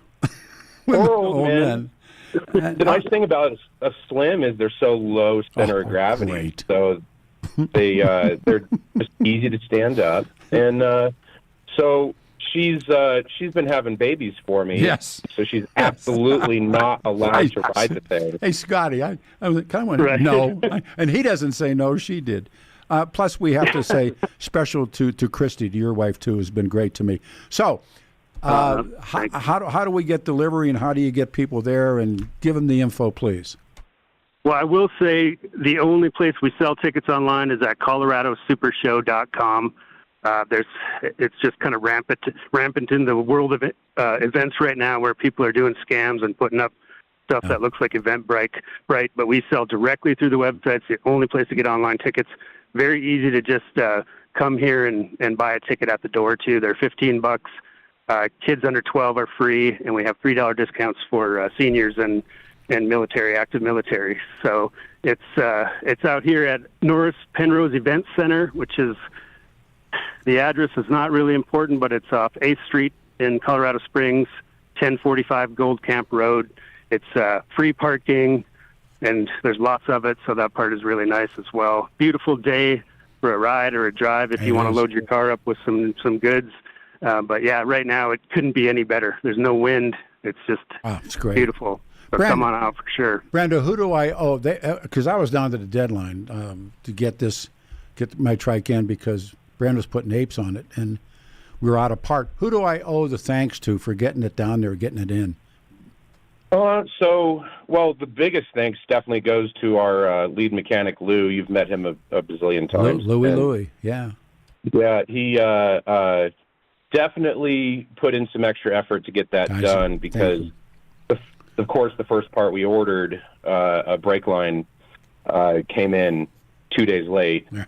And so we were able to get it together. Lou went above and beyond to get it all wrapped up and set up for you. And then Ryan and Chris definitely got it down there, got it cleaned up, and Chris really set that up for all of us to we kind of brought a half a dozen bikes down to the show, and that's going to be fun. We'll get to go down and enjoy seeing everybody tomorrow. We're working today, but it's a beautiful day to ride down to Colorado Springs today or tomorrow. And this is a fun little swap meet, and you can walk around all day and see all kinds of cool stuff, especially Devil's Head Choppers bikes. And another thanks to Lou, he put his hands on all of those. I tell you what I'm going to do. Mine. I hope Lou's listening. Publicly thank, but he really. I mean, those guys are. Scotty, what is it about bikers that everybody just is? It's a special. I can't explain it, so maybe if I could, but I can't. What explanation do you give it? I'd say nobody gathers, and there's not a sense of community like in any other, I don't know what you would call it, group of people. They just love gathering. Yeah. It's fun. Even though these things started at swap meets where it used to just be all parts people selling their parts or swapping them, and we always add that sense of community and gathering, and we have fun while we're here too. And I think really, the biker community is so strong with that. They love to get together. I went down when I first met, and so many guys I could say, and I'm in a club, and that's true in the club world, but the first time I met Brando, man, he invites me to Thanksgiving. I said, this is my kind of guy. Yeah. I mean, he's just and those guys are great guys, and I will see you tomorrow. I'm going to try and hook up with Brando and go in with them. And my brother Neil's coming, and just all the guys, and it's just going to be a good day. Thank you for letting me do this, and Brando, thank you for Devil's Head Choppers to do the work that they did. And I've never done this before. I got a bike in a show, so we'll see what happens. We're looking forward to seeing you. That sounds great. I'll come to you tomorrow. I'll come in with the man tomorrow, and I'll find you and say hi to your wife and everything like that. Anything else anybody wants to add? No, we'll see everybody tomorrow or today. I'll probably see you today. Great little event. Probably see you today. Thanks, brothers. Thanks, guys. Yeah, don't miss it. Don't miss it. Come on down. We'll see you soon. All right, brother. Thank you, man. All right, everybody. I wanted to do that. I've never done it before. Never put a bike in a show, and I love the mindset, and I love who the people are and everything that goes with it. All right, it's Saturday, March the 22nd. 63 will be the high today, and 60 tomorrow. The focus in open lines has been the JFK files that dropped and what people were thinking about them. With apologies for being self-serving, we go to Jack in Wyoming. Jack, you're on a radio show. Good morning and thank you. Yeah, that JFK stuff is going to take quite a while to get out and get shaken out. I mean, they're just dribbling it out. I mean, I've got friends. Actually, my main trial attorney in New York City is probably one of the brightest people in the country as far as lawyers are concerned, and he's been fascinated with the JFK thing forever. That's all he ever talks about. Mine as well. But anyway, but this hasn't even begun. It's a trickle. Okay, let me comment on why I called. This whole thing about these cops being killed, and you have the motorcycle runs for them, and all this stuff, and these are all of these people out of Mexico. They're criminals. They come in here. There's only one remedy that I can think that would ever work. We need to make sure that no Democrat ever gets voted into office that has anything to say over how a city is run. If you get rid of the Democrats, the problem will go away. For the most part. How many? Let me ask you a question. It begs being asked. How many other problems would be eliminated if no Democrats ever got elected? They'd all be eliminated, Pete. You know it. And you were talking about Mulberry Street, and I don't want to climb you. Man, I spent a lot of time on Mulberry and Canal Street, 20 Mulberry Street. One of my best friends when I was young, his name was Kenny Chin. His father was Chinese. He ran a print shop, and his mother was Irish. And his two older daughters who were married, sisters rather, who were married and lived in New Jersey, because you get the hell out of the southern part of New York as quick as you can. And we went over there one day to visit with them, and that was, I was like maybe 14 years old. I'm going to tell you something. I can't remember ever seeing two sisters that were more beautiful than his two sisters. I mean, they were unbelievably beautiful. And it's, I'm 82 now, and I can still remember that. So I mean, that's the impression. Were the Bergen Hunt Club? The Bergen Hunt was there, wasn't it? John Gotti's private club. Yeah. Well, my family belonged to all those things. Yeah. They in New York, in Lower Manhattan, they had rifle ranges underground, and they were all Italians. One of them was called Tita Zania, which in Italian means shoot straight. Mm-hmm. I mean, my family belonged to all that stuff. We knew everybody, but my father was very strict about I didn't hang out with any of the made men's kids and all that stuff. I mean, we drew a line on that. Private clubs in the East, and we were all Hibernians, but my best friend growing up they were from the old country, and so I was a member of the Garibaldi Club. I was a member of the Sons and Daughters of Northern Italy. Most of my friends, as they got older, were Knights of Columbus, but everybody was. We were Hibernians, and my brother still has his Hibernian card, and it says the Ancient High Order of Hibernians on the back. Well, that's Irish. Yeah, sure, but on the back it said, "You don't need to be Irish to be a member." Well, if you got a second. Real quick. When we used to go to weddings, and we'd go to weddings, and there would always be a beautiful blonde Irish gal married to a dark-headed Italian. Fight. We were handsome as could be. Fight.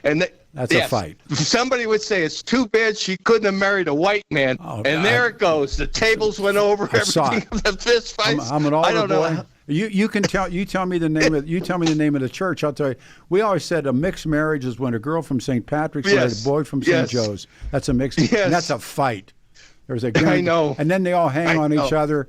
We're all family now, and the tuxedos are ripped. And I'm a little. Goodbye. Pete, if you had grown up in New York City, I would have known you. Talk to you. All right, everybody.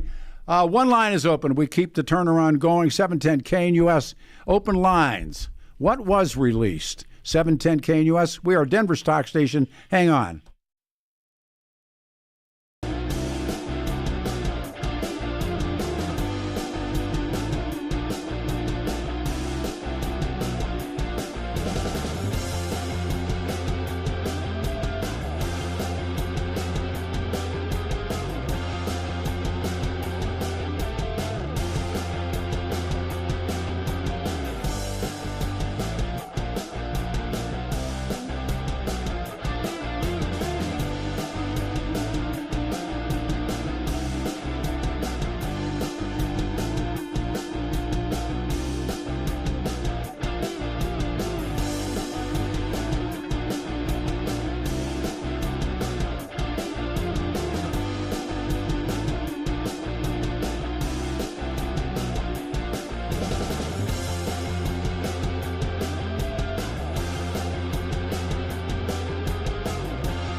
It's Saturday, March the 22nd, 2025. First time since we started the show. Two lines are open, 303-696-1971. The weather says 63 and 60 tomorrow and 70 on Monday. And when the show is over tomorrow, then you get to ride home from Colorado Springs. Looking forward to it. 303-696-1971, focusing in open lines, but open lines as anything goes. But talking about the National Archives website releases on JFK. Take a second to tell you about David Ellis. You've heard me talk about, again, valuables. Weddings are, let's see, what's straight ahead? Well, be weddings and graduations and everything that goes with that. David Ellis Jewelers. Get a fortune in cash and secure an appraisal from David on all the valuables you have tucked away in your home. Still true. Let me share the other reasons to see David Ellis, just in case you don't have a Rolex or rare coins or a silver tea set. Go see David for all your most meaningful gift-giving occasions. David Ellis Jewelers. It just has the right item, just the right price. Very special people that mean the most to you. An antique watch, an emerald pendant, a gold necklace, a diamond ring. These trusted jewelers have been buying precious metals and antiques in Colorado for decades. Dazzling cases filled with hundreds of new and used pieces that your loved ones will treasure. Visit David Ellis Jewelers. He's there now 6 days a week, and David is there. Look for the black awning on the corner of 3rd and Clayton and Cherry Creek. Explore davidellisjewelry.com, and you can talk to David. He's my friend, 303-322-8779, 303-322-8779. All right, we go to Mark. Mark in Aurora. Man, good morning. Thank you for coming on the show. How goes it, Pete? Back and forth. Good. We'll do a little bit more on the JFK. I don't think, and I have not thought, that anything significant is going to drop. It's just going to reinforce, what, if you really, really, really taken a deep dive into it. I mean, of course, I grew up there. I worked for Police Chief Curry's wife. Wow. So I got his files. I still have it if you ever want to see it. That's the stuff people now quote. Well, he flunked the paraffin test. Yeah, I had that in 1971. I mean, the primacy case for the federal government taking over assassinations was JFK because they didn't have primacy. So the first 3 or 4 days of the case was all Dallas police. Yeah. Those records were significant. For instance, he had supposedly, now one group of notes will say there's a palm print up in the room. Another will say there's a fingerprint. Here's the funny thing. There's not a fingerprint on the casing. Let's go slow because a lot of people, this is new too. I get it. Yeah, just let me go back or retract or say it. The new JFK files, and it so happened I got to fill in for Billy and Jeff on Wednesday, but it's Donald Trump's executive order. And I don't think there was a full release. I'm being very honest. I don't either. That they held a lot back. So first part of the question would be what was, and I've spent my week on, which is probably, misspent. But I brought the notes in, 1,123 documents, 32,000 pages, 7 o'clock that night, 10:30 that night. An additional 1,059, 31,400 pages were placed online, and that's a lot. That's a weight. So what's funny is, Peter, I had by the way, so up in the Texas Book Depository, there's no fingerprints on the casings. How do you not put fingerprints on the casings but the rifle? Well, you have gloves on. So anyway, just a few things, Pete, that once you figure out, once you figure out Oswald was a patsy, you can then start looking for the scenarios. I do want to make note of a film that I'd never seen before. It's 2 hours. It's one of the young lads. It's Chauncey Mariah Holt, and he was the real deal. He was one of the guys arrested in the boxcar. You can see the footage of them being taken in for questioning. They're real guys, and he was part of the Operation Mongoose Northwood CIA/mafia cowboy CIA group. Yeah. And he saw up on the hill 4 of the most notorious shooters an hour and a half before the shooting. He did not know. He did not know his group of the CIA. But they were passing out false badges to official people. He was doing his part of it, and they thought there was going to be a Cuban uprising. One of the things from my reading this week, these new documents suggest that the Cubans, back to Oswald, if I can focus you on that for a second. Yeah, absolutely. The Cubans saw Oswald as an asset to use or manipulate for PR purposes, because Oswald, former Marine, defector to Russia, and apparent supporter of Castro. And he's leafleting Fair Play for Cuba Committee, and he's doing it in New Orleans, but he lives in Texas.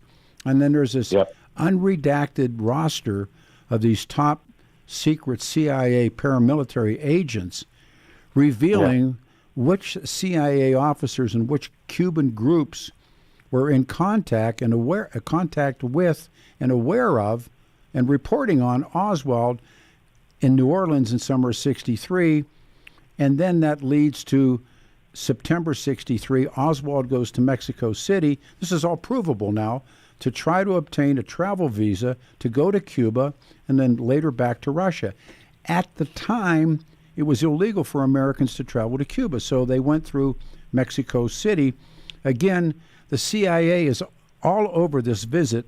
The new records show that the agency photographed Oswald, and going to the Cuban consulate and then the Russian embassy, the photos and transcripts of the phone intercepts that have long been disputed in the JFK assassination study groups. To make the matters more bizarre, Oswald met with KGB intelligence officers in the agency, a guy by the name of Valeriy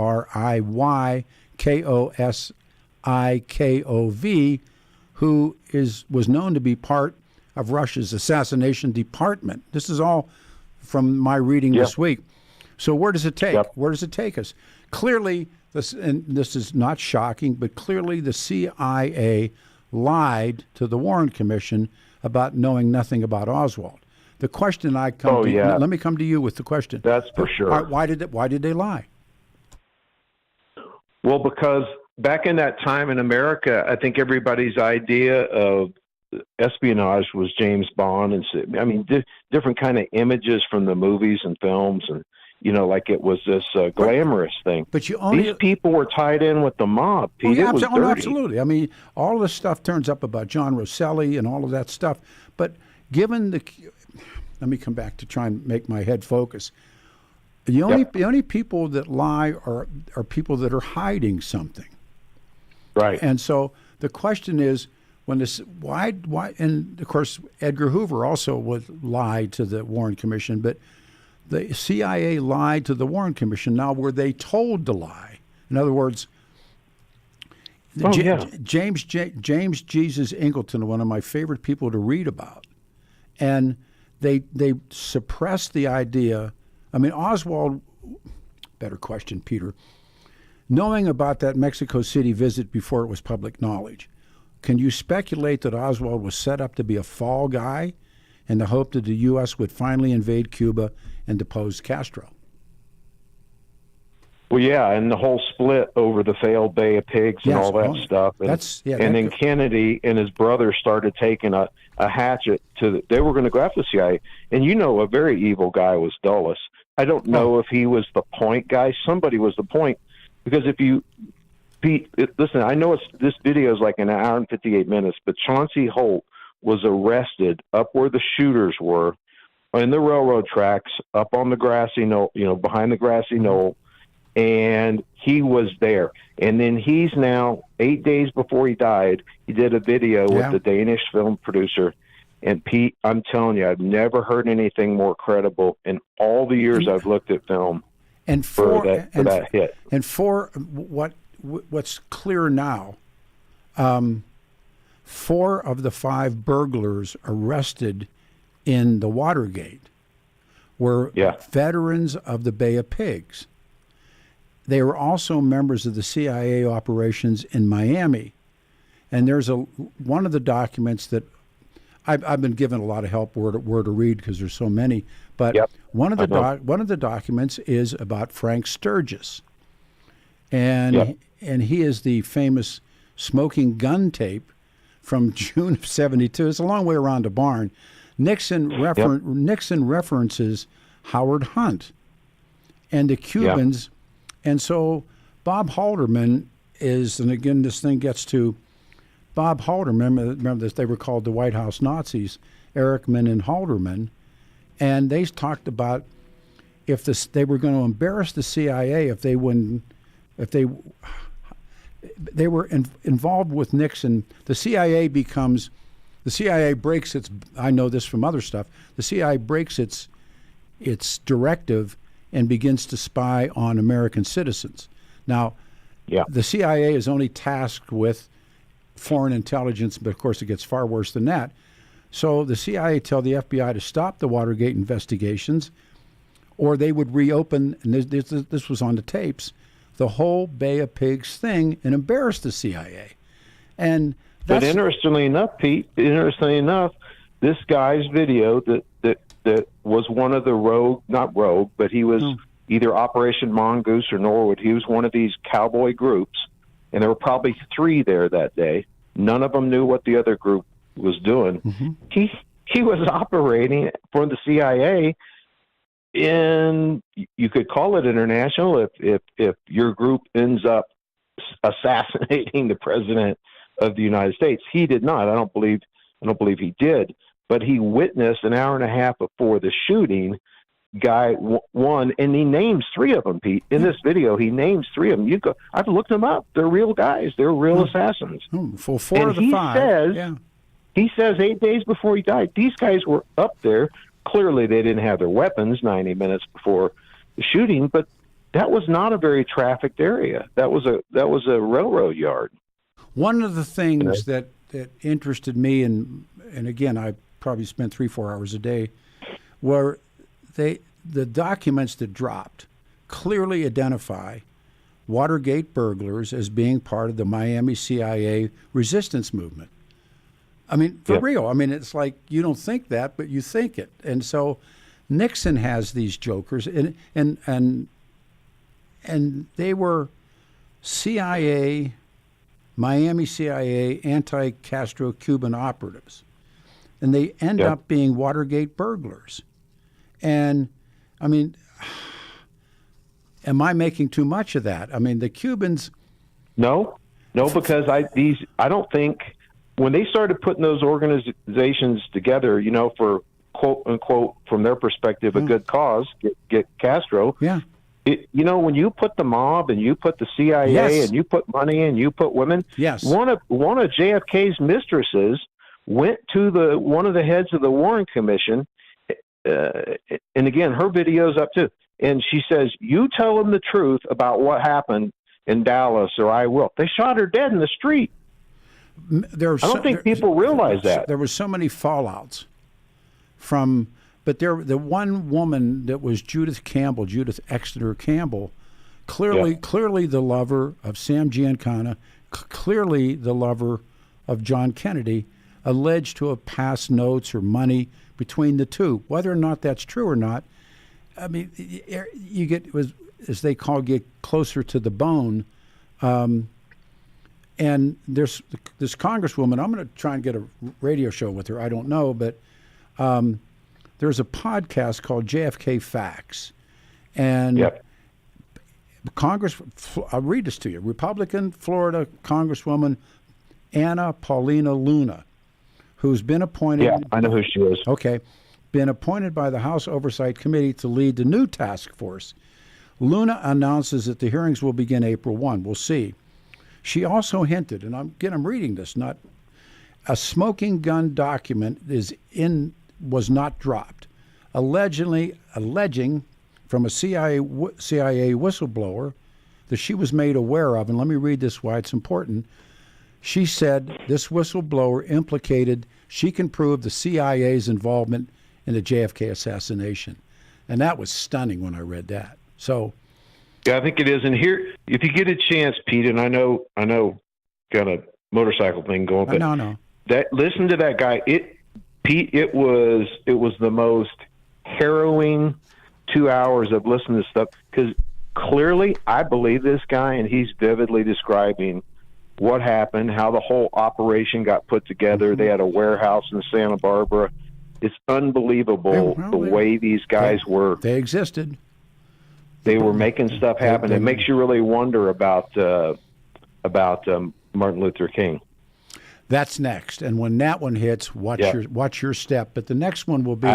But I love the part of the guy from Russia saying Oswald was a lousy shot.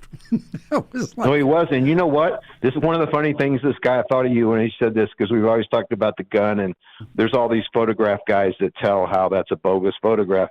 But he said they had 50 of those guns, and they brought him into this guy's warehouse. He's an expert shooter. This guy Holt, and they said, "What do you want us to do with these?" They're like $6 guns. Yeah, they were. They go, "We're gonna have a use for them." He goes, "You can't hit a buffalo from 50 yards with one of those guns." Here we go. Great call. Great call. 303-696-1971.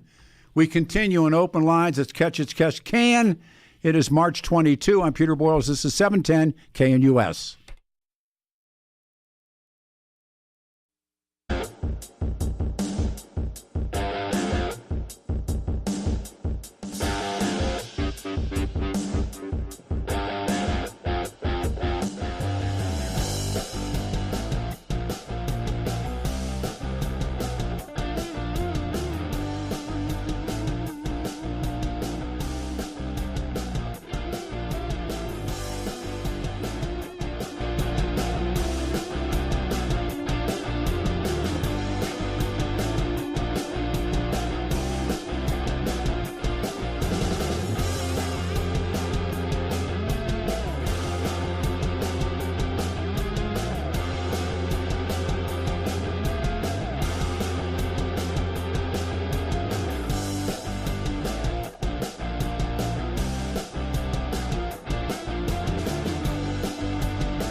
Morning, everybody. Saturday, March 22, 2025.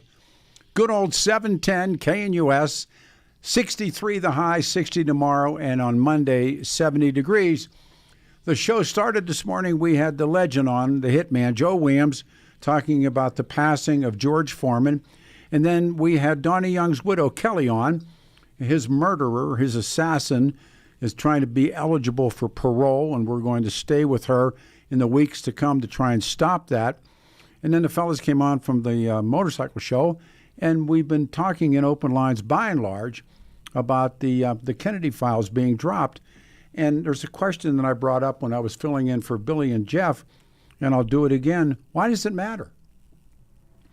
My initial reaction when this stuff started pouring down that night, there's 61 years since John Kennedy was killed in Dallas, and decades of the government being reluctant to release any documents related to the assassination. And now, even now, it is provable. I guess, I don't know if provable is the right word to use, but the relationships and the lies that were being told to you or to me as a young man, they're 101 lies. Now, as we sit to now in this time of March of 2025, it doesn't come as a shock. But what they were able to pull over, and then, of course, this leads to the Bay of Pigs, the next great lie. And this continues with things like Bush and Cheney about the Middle East. When are you going to have enough of it? Say, no more. I get to the moments where, I'm an old guy and just go, come on. But the evidentiary documents that came down about the lies that are being told. We have one line open, 303-696-1971. We'll start here on line one. This is Jay. Jay, you're on the radio show. Good morning. Good morning, Peter. Hey, man. I was just thinking about the Harley show and all that stuff. Okay. I'm not a rider, never had a Harley in my life, but my buddy's got several. I just wondered, because one of them just is amazing to me. I wonder if they ever heard of a Harley coming out of the factory over 1,200 pounds stock. I'm not that much of a mechanic to say yes or no, so I don't know, but go ahead. Yeah, he's got it's an 84. I think it's because I don't know a lot about him, Road King or something, but this thing has every option they ever offered. Oh, wow. It's really high. It's really long. It's just huge. And it weighs just about 1,225 pounds. You have it? Nothing. It's my buddy's. I've seen it. Okay. I can't ride it. It's huge. I owned a Road King. I mean, I've had a Road King, but yeah, I have no response. I mean, take it to the show. Let people see it. Yeah, I should tell him to roll it down there. It's crazy. All of my biker buddies just go, no, they never made something that size. I'm like, they did. Well, He's got the title. We had a conversation many, many times. The first motorcycle I ever rode in my life was a Hummer, and Harley Davidson made this motorcycle sometime in the 50s called a Hummer. And it was, as crazy as this sounds, one of the guys in the neighborhood stole one and brought it into the neighborhood. And we took turns riding it. First time I ever rode a motorcycle. And it was blue. Wow. It was blue, and it was called a Harley Hummer. And guys have sent me pictures of them, and it's exactly what the bike was. You know what my first bike was? What? It was a Honda. Oh, sure. Honda 90, automatic transmission. I know the bike. Well, you didn't have a clutch. No. But it had a little lever on it. Yes. And a transfer case, so you could go, like if it was a truck, you'd go from four-wheel high to four-wheel low. People. And that thing would gear down so low, you wouldn't believe you could climb a cliff with it. So there's only two kinds of people in the world: people that will admit they had a Honda and people that lie about it. I had one. Oh, I wasn't admitting to it. It was a friend of mine's. No, I had a Honda. All right. I mean, I love that bike, honestly. There's something else about what with guys that they either lie about it or they admit it. Same thing is true with riding Hondas. And now that's right. There's the picture. They sent me a picture of my trike in the show, and I think Goldwings are just great motorcycles. Honda makes great bikes. I mean, but it's like the American-made thing always gets tacked onto that. So, yes, but hey, if I was a young guy and crazier than I think I am, I'd have a Hayabusa. But I rode a couple of motorcycles that scared me, and that was one of them. And the other one was they're one of those quattro valves that come from not Bugatti but Ducati, and then Triumph makes it's called a Daytona, and it's that motor from the Speed Triple. It'll pull the wheel in third gear. You can get the wheel up, and I'm thinking, Peter, get off this motorcycle, take it back, give it to the nice man. Thank you. Take care. My same buddy's got I'm sorry. an old Triumph, and I've always wanted that bike. It's cool. I've owned Triumphs. I mean, everybody goes through them, before you end up where you end up. But I had a Bonneville, and it was great. It was like everybody wanted motorcycles. Harley Davidson allegedly makes the Sportsters to compete against the British invasion of BSA and the guys that started sending the bikes over, and they sent over the original Bonnevilles, and they were smoke. And then they started. Apparently, I've been told this, that then Harley began building Sportsters. So we'll see. Thanks. Good call, man. Thank you very much. All right, we go back. One line's open. John, you're on the radio show. Thank you very much. Good morning. Good morning, Pete. I'm really excited about these files being revealed, and I'm wondering, do you think Trump can keep going on? He's already showed how the government's wasting all this money. Now the JFK files. Yeah. I mean, do you think he'll keep on with this and change America? Well, ever? The next promised drop is Dr. King, and that's not going to be pretty. That's going to be real rough. And then, of course, the Bob Kennedy files. And again, do with that as you may, but this stuff, and again, I'm first blushing, and I've been reading all week. There are so many documents. I could never do it in my lifetime. I mean, according to, first of all, I brought this in from getting ready at the house. National Archives website, where the documents were housed. 1,123 docs, 32,000 pages were released, and I was going to work for the fellows the next day, 7 o'clock that night. 10:30 later that night, an additional 1,059 docs, 31,400 pages were put online. Man, I mean, certainly nobody with my skill level is going to wade through that, but I've had some really good friends who have sent me stuff where to look, and it's real. The stuff's real. So the one part, there's a part that, there was a guy that I've read about. His name was William King Harvey, and he was the CIA's man for the infamous Operation Mongoose, which was the assassination plot to kill Fidel Castro. And now we see the chronology of the CIA and about them passing things to organized crime. There's a part, April 21, 1962, Harvey, meaning William King Harvey, passing the poison pills to Johnny Rosselli. Handsome John, who's found murdered in the 55-gallon drum in Dunfermline Bay before he could go to the House Select Committee and testify. So it's still, I don't buy nothing. I got to jump. Thank you very much. We have a pause coming. Your calls will continue. 710 KNUS 63, 60, and 70, and then 72 on Tuesday. Get them, Adam. We're right back.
Afternoon, everybody. The voices of Bret Hart and Slick Ric Flair, two of the all-timers, and my personal favorite, Slick Rick. I'm Peter Boyles. This is 710 KNUS. We are Denver's talk station. It's a Saturday afternoon, 63 the high, 60 on Sunday, and on Monday, 70 degrees. We kicked the show with the Hitman Joe Williams, talking about the loss of George Foreman. Kelly Young was with us, the widow of slain officer Donnie Young, and his murderer is attempting to get into a parole group. And then we talked with the motorcycle show guys, with everybody from Colorado Springs that's going on today and tomorrow. Principally, the show has been about the files, the so-called JFK files. And you can look at them yourself. You can find them on the National Archives website. And most of these files are scanned documents, and some are blurred and become faint or difficult to read in the decades since Kennedy's assassination. There's photographs and sound recordings and all kinds of different things. But it begs this question that I was lucky the guys took the day off on Wednesday, and I came in to host for Jeff and Billy, who were off, and it just happened that it all came together that day. And I wrote this down. I stayed up that night watching this stuff come down. Why does it matter, or why it matters? This discovery or these documents 61 years after John Kennedy was killed in Dallas. And decades of government reluctance, hiding things from you and from me. And a fellow called the radio show and said, when it dropped, did you believe it? And I said, yeah, I'm pretty sure I did.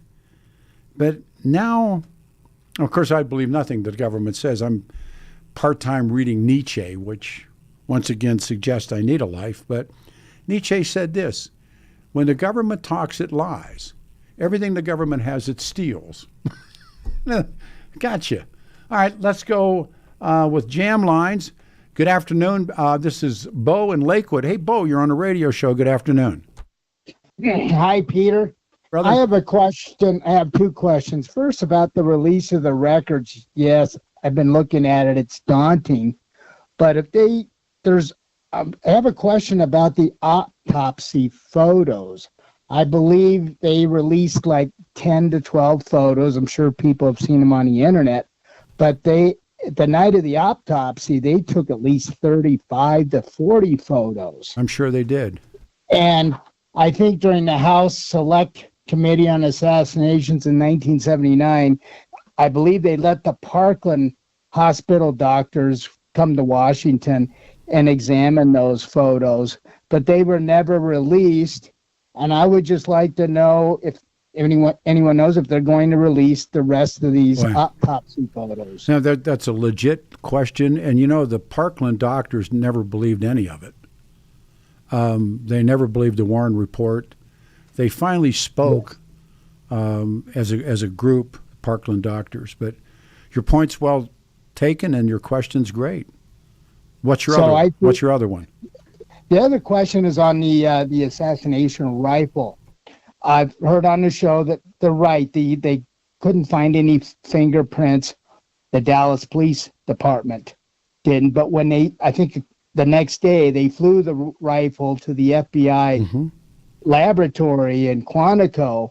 They disassembled the rifle, Peter, and they clearly found Leah Harvey Oswald's palm print underneath the wooden stock, which proves that, clearly demonstrates that Oswald disassembled the rifle for cleaning. So his palm print is clearly on the rifle, but that wasn't disclosed to the public during the Warren Commission. So much is lost in fog, and so much is, we're talking about 61 years.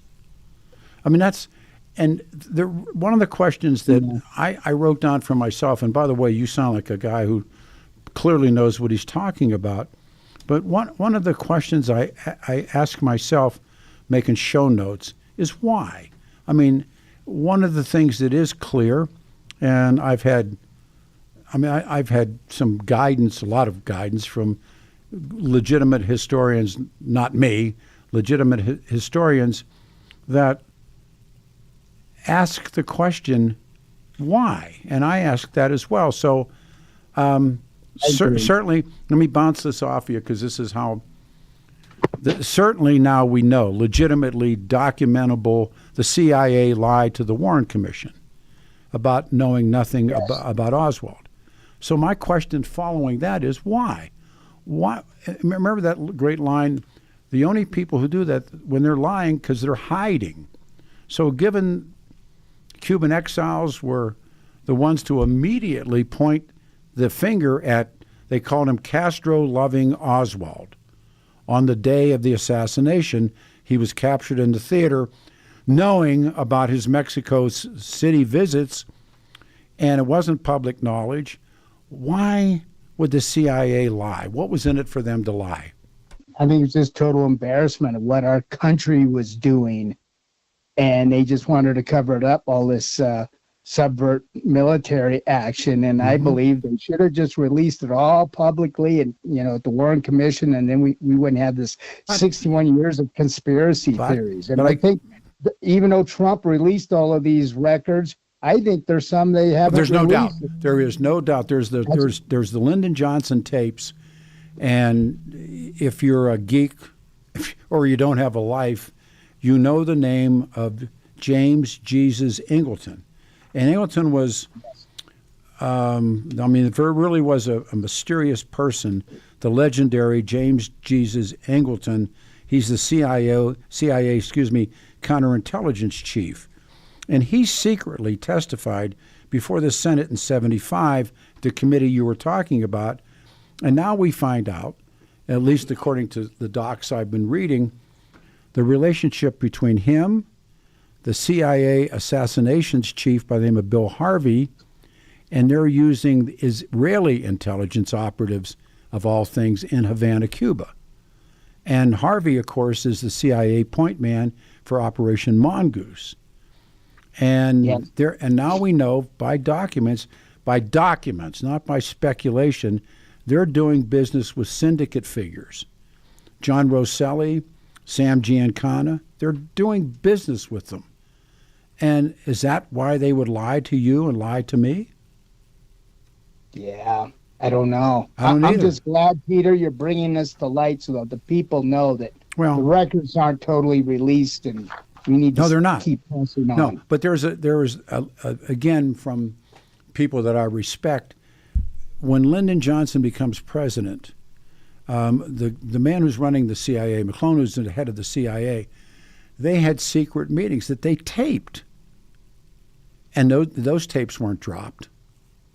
Yes. And what do you think Lyndon Johnson's talking about? And the one thing that strikes me that I've talked about and tried to write about, the focus of this moment was Castro, the island, organized crime. The minute that Jack Kennedy's dead, that goes away as quickly as it can, and the focus is Vietnam. It gets buried. Yeah, but it's over. All the stuff about, the organized crime and their position in the CIA and Operation Mongoose and Alpha 66 and Omega 7 and the black bag jobs and the black budgets, and all gone. Now what are we focusing? Lyndon Johnson's focus becomes Vietnam. Yeah. All this other stuff, all these other lives, everything else is nothing. They put the Warren Commission together, and he's assigned to try and appease you and I to us believing that this single lone gunman did the job. Yes, it's true. That's all true, and there's still so many unanswered questions. Absolutely. So many items that are not released. That's what I don't like about it. One of the things that they bury it down, I thought this was so well put together. JFK backing away on the Bay of Pigs. That was strike one. Then the Cuban Missile Crisis, strike two. And then we enter the 63 Cuban exiles, and in the substations in Miami, the Miami stations, and the Cuban dissidents, and it turns up they know Oswald. They know him. The Cuban student activists who work with the CIA in Miami, known as the DRE, they came in contact with Oswald in the summer of '63 in New Orleans. These guys knew Lee Harvey Oswald. We now know that. Does that sound like it echoes true to the Warren Commission? Hell no. No. Yeah. And these new documents suggest the Cubans saw Oswald as an asset to use or manipulate for PR purposes because Oswald was a former Marine, a defector, a supporter of Castro. And he spoke and wrote Russian fluently. Yeah, and he's lethal. Remember that famous picture? He's on the street corner. Why is he in New Orleans? What the hell is he doing in New Orleans? But he's passing out leaflets called Fair Play for Cuba. And they knew him. September of '63, from the documents, Oswald goes to Mexico City to try and get a travel visa to go to Cuba and wants to go to Russia, back to Russia, after he defected both ways. And it was illegal for Americans to go to Cuba, so they would go to Mexico City to go to Cuba. But you had to get a visa. Again, the CIA is all over this. The new records show the agencies photographing Oswald. And he's going to the Cuban consulate. He's going to the Russian embassy. These photos and transcripts, they're there. And the CIA lied all about it. So, I know it's not right. So where do we go with this? What do we do with this except more haunting?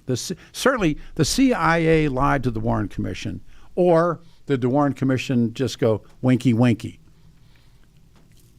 I think they clearly lied to the commission because they wanted to protect their agency. But the group was handpicked by Lyndon Johnson to quell any disparaging things that could be said about John Kennedy being killed. So the CIA lies to the Warrens about knowing nothing about Oswald. What's it hiding? Yeah. I don't know. I'm like you. I mean, I've been doing this all week, so you know I'm about half nuts. But I don't know. Did the CIA know that exiles might? Well, did the CIA ignore that it knew about Oswald and warned no one? Or did they know? Or did they know? I think they knew. I do too. I know they knew. And the other part of it flips into what we talked about in the last hour. All these Watergate burglars are being part of the Miami CIA resistance movement, and they turn up again. Those guys, the Shadow Warrior. Felix Rodriguez is outside the hut when they shoot and kill. These guys, they drift and they show up, and they drift and they show up. Che Guevara is murdered in the hut. Outside the hut is the Shadow Warrior, Felix Rodriguez. Rodriguez is arrested in the Watergate. So is Frank Sturgis. And Sturgis, and they were all veterans of the Bay of Pigs and part of the CIA operations in Miami. And there's a link in this one document about one of the burglars. His name's Frank Sturgis. And he used the name, according to the document, Frank Fraioni, Friorini. And that's that famous smoking gun tape from June 72. Nixon references Howard Hunt, who allegedly was in Dallas, and the Cubans in instructing the Chief of Staff, Bob Haldeman. Now, you remember that? And why do all these things come together, Bo? Yeah, I don't know. Is that part of the 15 minutes of the tapes that they never could explain? Can't find it. They erased it. Yeah. Yeah, it wasn't the secretary do Nixon clearly erased that crucial 15 minutes. No question. Answered a lot of questions. The smoking gun. But so the Bob Haldeman and in his, this is Peter, get a life, that went to the CIA to tell the FBI to stop the Watergate investigation. One of the great moments of J. Edgar Hoover is he refused. He refused to do what Nixon asked him to do. So they used the CIA on the American people, which is against its charter. Yeah. And I'm not a John Dean fan, but John Dean blew the whistle on that. It'd still be a secret covered up without John Dean. I like John Dean, Peter. I mean, he came clean. I mean, he blew the whistle on him. He ruined his career. But someday we'll meet and talk. Gordon Liddy had a private conversation with me about John Dean and Maureen Dean. Now, again, do with that as you may. Yeah. But I see this like this giant web, and this, I don't know, we're going to try real hard to get this Congresswoman on, Anna Paulina Luna. That would be good. I'd like to know about those autopsy photos. One thing is clear to me, not everything was released. How's that? No. You're a good man. No. Okay. Appreciate your call. Thank you, sir. All right, let me got to turn over. Adam, how much time? I'm not keeping. We got 3 minutes. Well, let me do in 3 minutes. Do this, and then we won't have to. I need to tell you about Caplis, Dan Caplis' law firm. Danny suggests you choose a lawyer who shares your values because who you choose to represent you in an injury case says so much about you to everyone involved in the case. Caplis' law, and Danny, of course, grew up. His dad's a cop. We've talked all the great things about his childhood. I mean, he's that kid, man. He knows what he wants to do. He's believed to be the only attorney in Colorado history to win 5 straight multi-million-dollar verdicts in Colorado crash cases. Dan's also believed to have won the largest truck crash verdict in Colorado history. Dan Caplis Law, the official law firm of Denver Nuggets and now the Colorado Avalanche. That's big time. Dan Caplis Law, a serious firm for serious cases. Danny accepts righteous injury cases on percentage fee basis. He did wonderful work for my family, and he made it for me with my family. So if he can do, he's for you. 303-770-5551, 303-770-5551, 303-770-5551, or hit dancaplisLaw.com. It's Dan, CAPLIS Law.com. Next week on the show for 2 hours, a new book is out on the life and times of Steve McQueen, the king of cool. And the same guy did that book on Colonel Tom Parker, and we've established a relationship. Sent the book. I didn't put it down. I finished it. The life and legend of Hollywood's icon, Steve McQueen. We'll do 2 hours of that next Saturday here on 710 KNUS. You ready? Can we do it? 30 seconds to music. All right, 710 KNUS Weather Center weather, 63 today, 60 Sunday, 70 on Monday. My motorcycle was in a show in Colorado Springs. My weekend is made. The secrets of the new JFK files reveal about the CIA, and it's devastating. Our website, 710knus.com/Peter. We have the film that's up about the Darien Pass, about those people making it up out of what it's like to try and get up out of South America and come up through the Darien. Ready to go? All right, hit it now.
It's a Saturday, everybody. Good afternoon. 710 KNUS. Next week, 2 hours. The life and legend of Steve McQueen.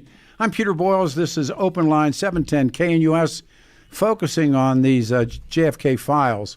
All's well in the world. Nice looking day. Go back to the phones. Let's start with Rex. Rex, you're on a radio show. Good afternoon. Thank you.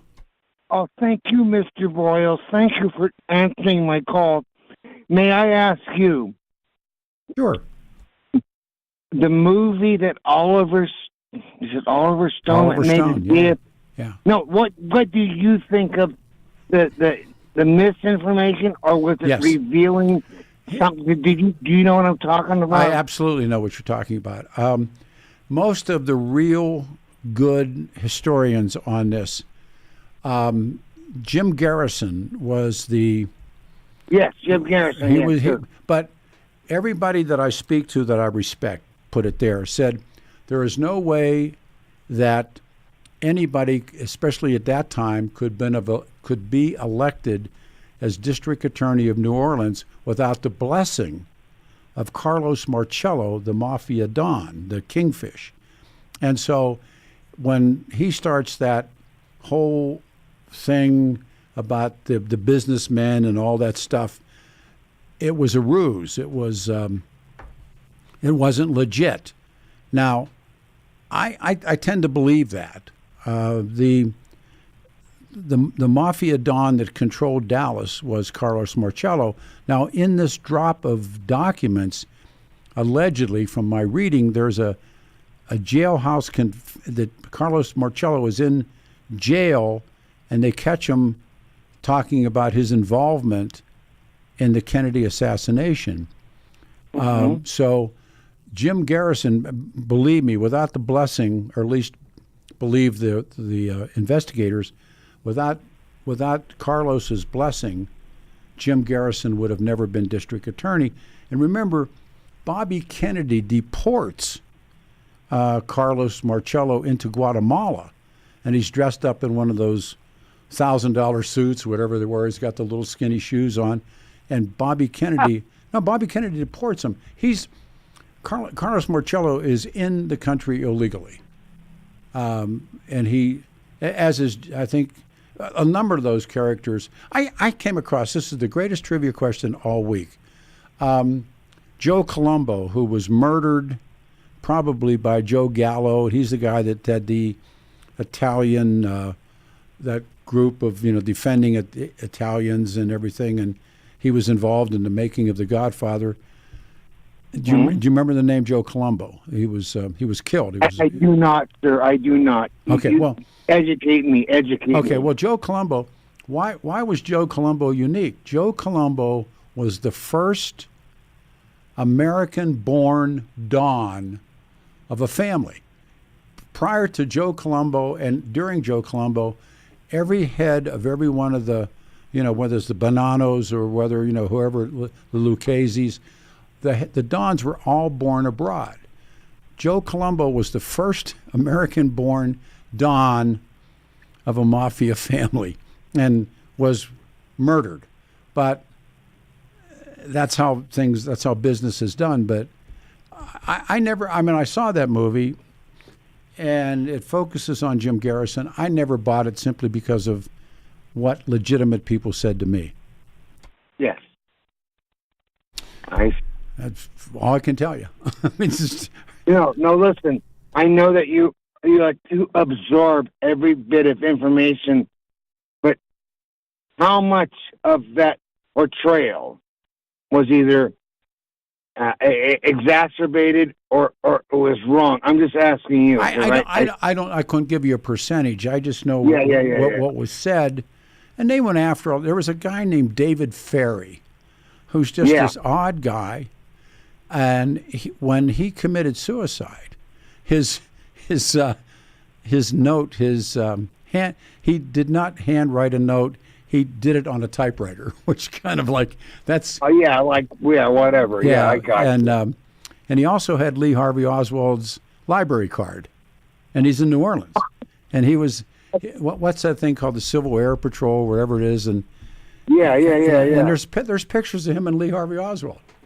and he was a pilot, and he worked for, I think he worked for Carlos, but he was an odd character. He was an odd-looking guy, and he painted eyebrows on himself. No, thank you. No, he had the eyebrow thing. Yeah, he had the eyebrow thing. That was David Ferry. And oh, my God. What an appropriate name on top of it. Yeah, that's Winky.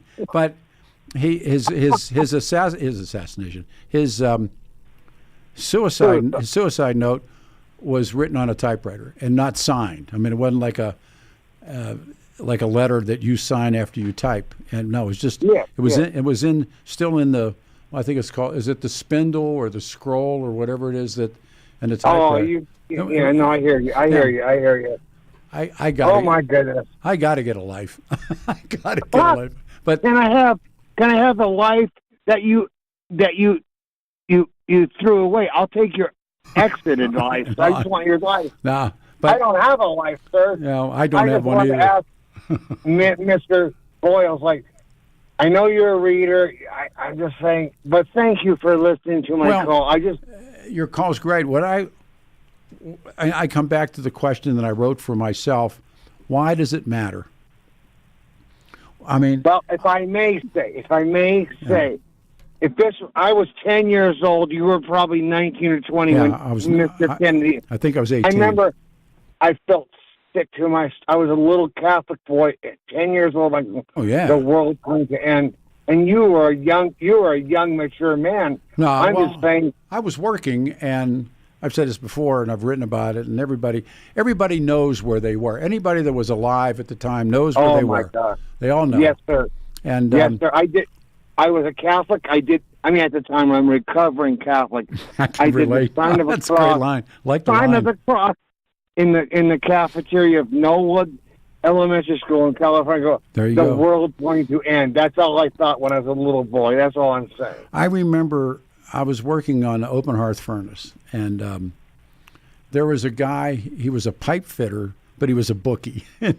Those of you who grew up, if you grew up in the tradition, you're not. But he would travel the mill, and he would take bets. I mean, I don't think he ever did it, but the union knew. The union knew. The management knew. I'm sure. How could they not know? And his name was P.P. P-E-P-E. The pipe fitter, and he would come around and take bets on football, whatever, numbers, it didn't matter. But he came up, to come up on a furnace, you got to go upstairs because the workers have to be higher than the majority of the open hearth because you got to throw stuff in it. And he came up the top of the stairs, and he said, Kennedy's been shot, or words to that effect, and I think it's a joke. I think really, and then he's got a payoff line, someplace. You know how jokes like that are, and he said Kennedy had not been pronounced dead, but he said, "Did you hear the president's been shot?" I think were what the words he used, and I'm about to say no, why, and then there are going to be wise guy lines after that. And I looked at him, he had tears in his eyes.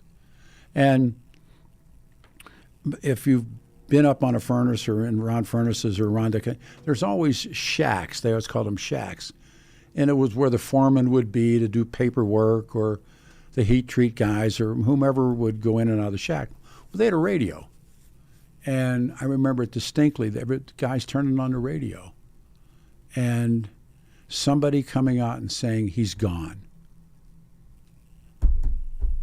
And that's how I recall. And then you got to keep working. And that night, I think if I remember correctly, the bars were closed.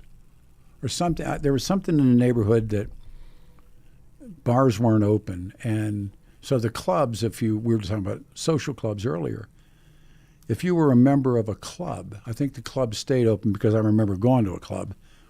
And I talked about this earlier. I was a member of the Garibaldi Club. I was a member of the Sons and Daughters of Northern Italy. I later became a member of this Greek club because it was near where we fought, and we were Hibernians, the ancient high order, and I think we probably went, and we didn't call it the Sons and Daughters, or we had another name for it. I think we went there, and then the next morning, I was working we weren't working 6 days, working 5 days. And my mother came up and woke me up. My brothers and I all slept in one room. And she said, Oswald's been shot. And because Saturday was the day you could sleep in.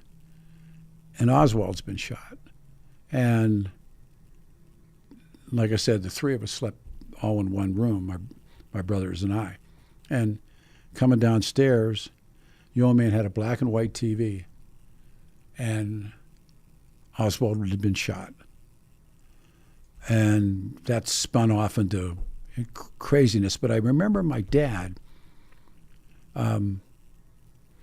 talking about what a great woman, well, he didn't use that word, but that Jackie Kennedy was. And they would remember these guys were who they were, and they said, what a great broad Jackie Kennedy was.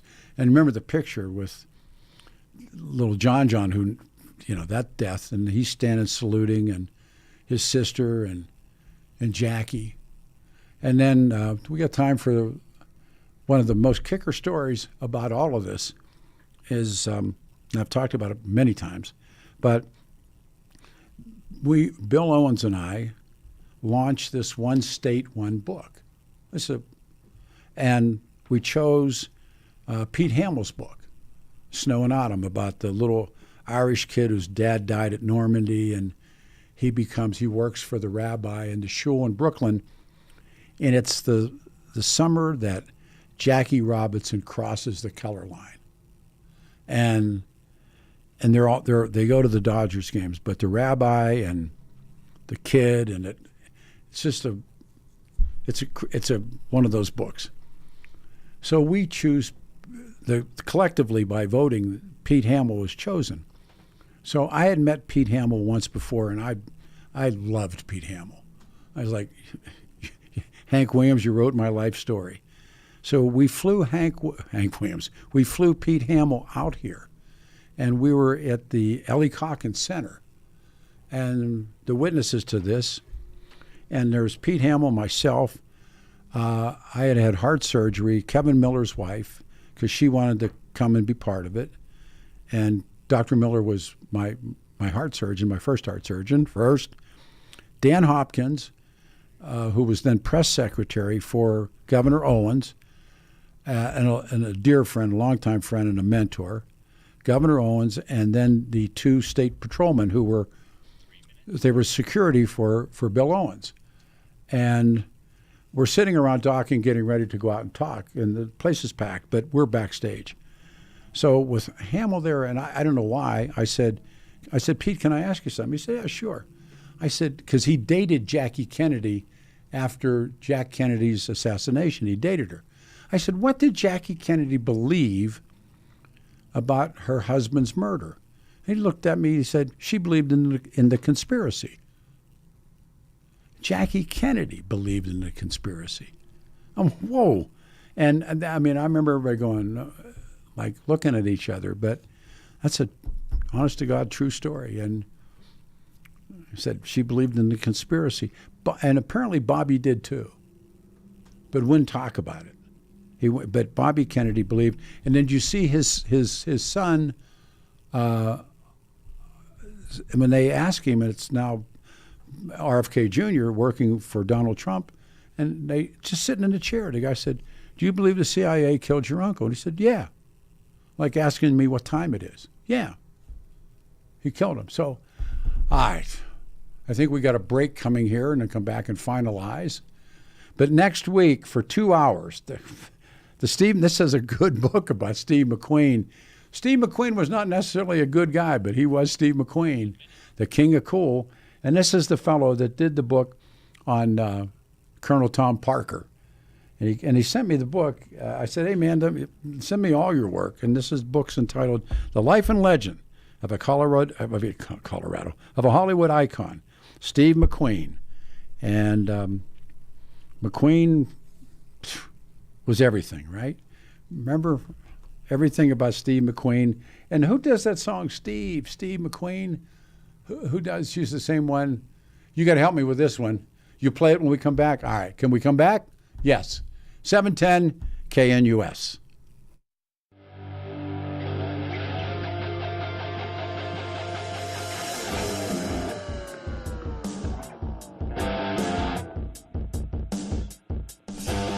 The audio is not playing.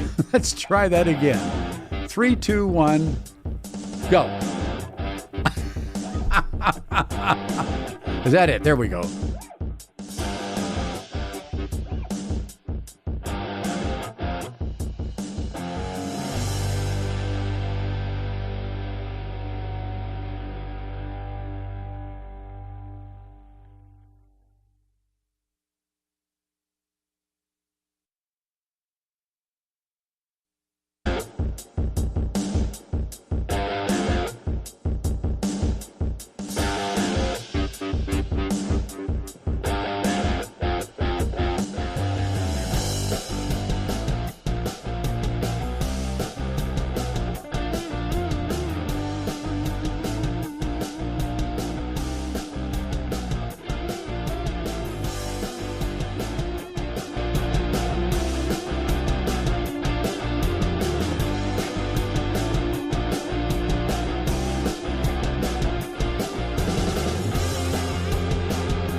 Sheryl Crow.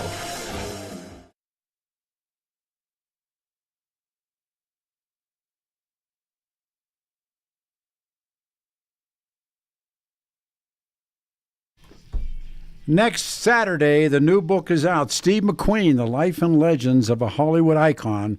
We'll do 2 hours with Marshall Terrill. The guy's gifted. He did that Elvis, his life being run by Tom Parker. And he's done a series, and this was the latest one. Steve McQueen. I'm a huge Steve McQueen fan. I think most men are, and we'll see. But he was not the person that we all thought he was, but he was Steve McQueen. 63 the high today. We go to the phones. Gunga Din, you're on the show. Hey, great. And I like Steve McQueen. I loved him in The Great Escape. The Great Escape. That was so cool the way he was jumping over those he didn't offenses. do it. He didn't do it. The stunt rider did it. He didn't do it. Oh, I'll be darned. Nevertheless, he rode. Yeah. He raced. He rode. But the insurance, they write about it in the book, and it's been known before. The insurance on the film would not let him jump do that. He could have done it. I don't think that was the problem. It was the insurance on the film. We should wait till next week, but my favorite Steve McQueen movie. Did you ever see a movie called Junior Bonner where he's a rodeo guy? Did not. No. I love Junior Bonner. Anyhow, all right, you called for a reason. Who's coming on your show next week? The writer, Marshall Terrill, the book Steve McQueen. Oh, okay, that's going to be so great. I'm looking forward to that. Thank you. Yeah. I just wanted to comment on. I wanted to comment on what is. This isn't your subject today, so it's okay. Maybe I better not. All right, go ahead. Say something, and then we'll go ahead. Okay. There's been so much, turmoil, I think, in our with our government right now, and I'm really thinking, what are the next 4 years going to be like? This is kind of a weird way to begin. I've never seen anything like what's going on now in the government, and the way all the high-ranking officials are being fired, which, and people that have no idea of what they're doing. Hey, Din, your phone is going. You got a little. Sorry. You got a little. Okay. You got a little bacon frying in the background there. Yeah. Not really. I'm going to the play right now this afternoon at the Buell, so I'm looking forward to that. But I'll catch you next week. Thank you. You got a deal. Thanks. Bye. 303-696-1971. Mathematics of talk radio. I think people would get on, they get jammed up. So if you were trying to get a final comment in, do it now. We got about 10 minutes left. 303-696-1971. And then we're out of here. We're back next week with the 2 hours on Steve McQueen. Special thanks to Joe Williams, the Hitman. Long time. He is the man. Coming on talking about the passing of George Foreman.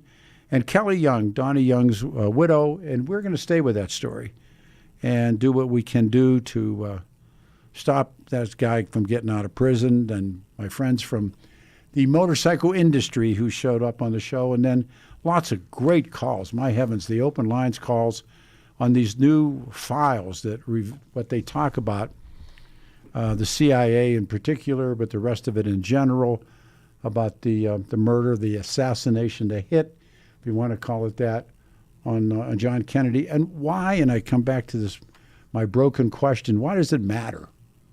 Why does it matter? 303-696-1971.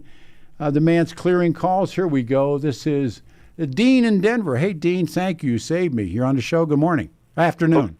Hey, good afternoon. Great show. About the Lee Harvey Oswald, I heard a program on in February, and a gal has a book out. It's on Amazon. Her name is Judith Blaker, and it's about Lee Harvey Oswald and me.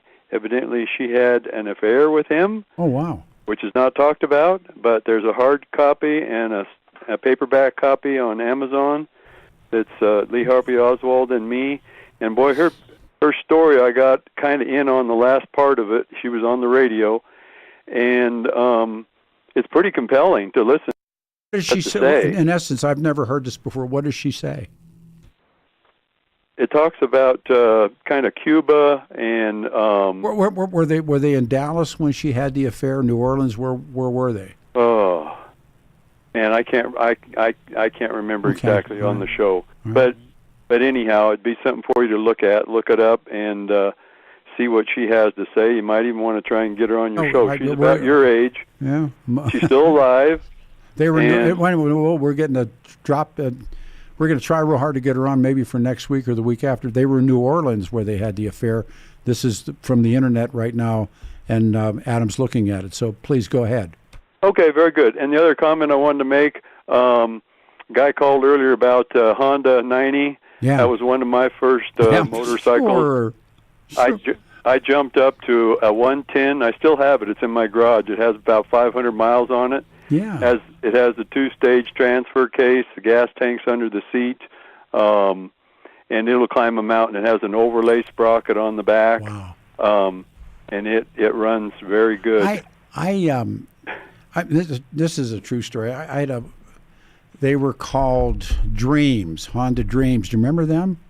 A little bit. They kind of looked like little road kings. They had kick pads, and I think it was a 305. Don't ask me to. Anyhow, so I'm in Sturgis, and on Junction Avenue, this guy opens up, and I don't know if it's. I never saw it again, but he had a museum, but he was selling the bikes in the museum. And I have a close personal friend on the back of the bike, and I'm going up Junction, and I see it, and it's like my bike from. Oh. I got to go back. I got to see. So I go in, and I said, "What do you want for it?" What am I going to do with it, right? Yeah. But it was a dream, and they looked like little road kings, and the guy wanted some enormous amount of money for that bike. Wow. And I think I had bought it for X and sold it for Y. You know, we could do that. You know, here, buy this bike, sell that bike. And the guy wanted like so much money. He wanted like, I don't know, like $5,000 or something for the bike. I'm $5,000 for this. And the guy, wow. And he said, well, that's what they're worth now. Yeah. Okay. And I wonder what that 90's worth now. Boy, it's a 110. Or 110. I'm sorry. They jumped it up in CCs, and I don't know, but it's great motorcycles. Mint condition, and I break it out every couple of years and fire it up and run it around a little bit. But man, like that guy said, it's like a mountain goat. If you can hang on to it, you can climb. You can go. Then somebody said, "What did you learn about the Honda, the 305 Dream?" I said, "Believe it or not, with a little bit of work, you can duct tape a case of beer to the rear fender of a 305. That took skill, you know. And you had to have two guys do it, but you could indeed. You had to duct like lengthwise, not crosswise, but lengthwise. Sure. And well, this has a little rack on the back. It has one seat right over the gas tank, and then it has a little rack. And with it, you could put a pad on it, and two people could ride it. But does it have like that plastic fender you can move with your hand? Yeah, that's what they were. Yep. And if you got it real, I put Coors beer on the back of that puppy. There you go. And hang on. And rode it. You know, like there was nothing wrong with that, is there? No. All right. Things we did with motorcycles, right? Yep. And the other comment I never could get through, but the doctor that you have on, that she lives here and is helping over in the Middle East. And one thing that nobody ever talks about, if Iran ever gets their atomic weapons built, they're not just going to make one. And if they drop them, it would be Jerusalem or Tel Aviv or Bethlehem. Again, that's Scorpion. That's the end. That's there'll be no Gaza left. Thanks for that. Or Jordan. You know, they don't. It's all gone. It's all gone. It's all gone. It's all gone. Take care. I'm out of time. Take care. Have a good week. Thank you, man, very much. Great show. It was kind of catch as catch can, but Adam, thank you. Next week, The Steve McQueen book, we'll do a couple hours, and Steve McQueen raced them motorcycles. You take care of yourselves, and maybe you get to the motorcycle show in the Springs this weekend. Thank you all. Take care.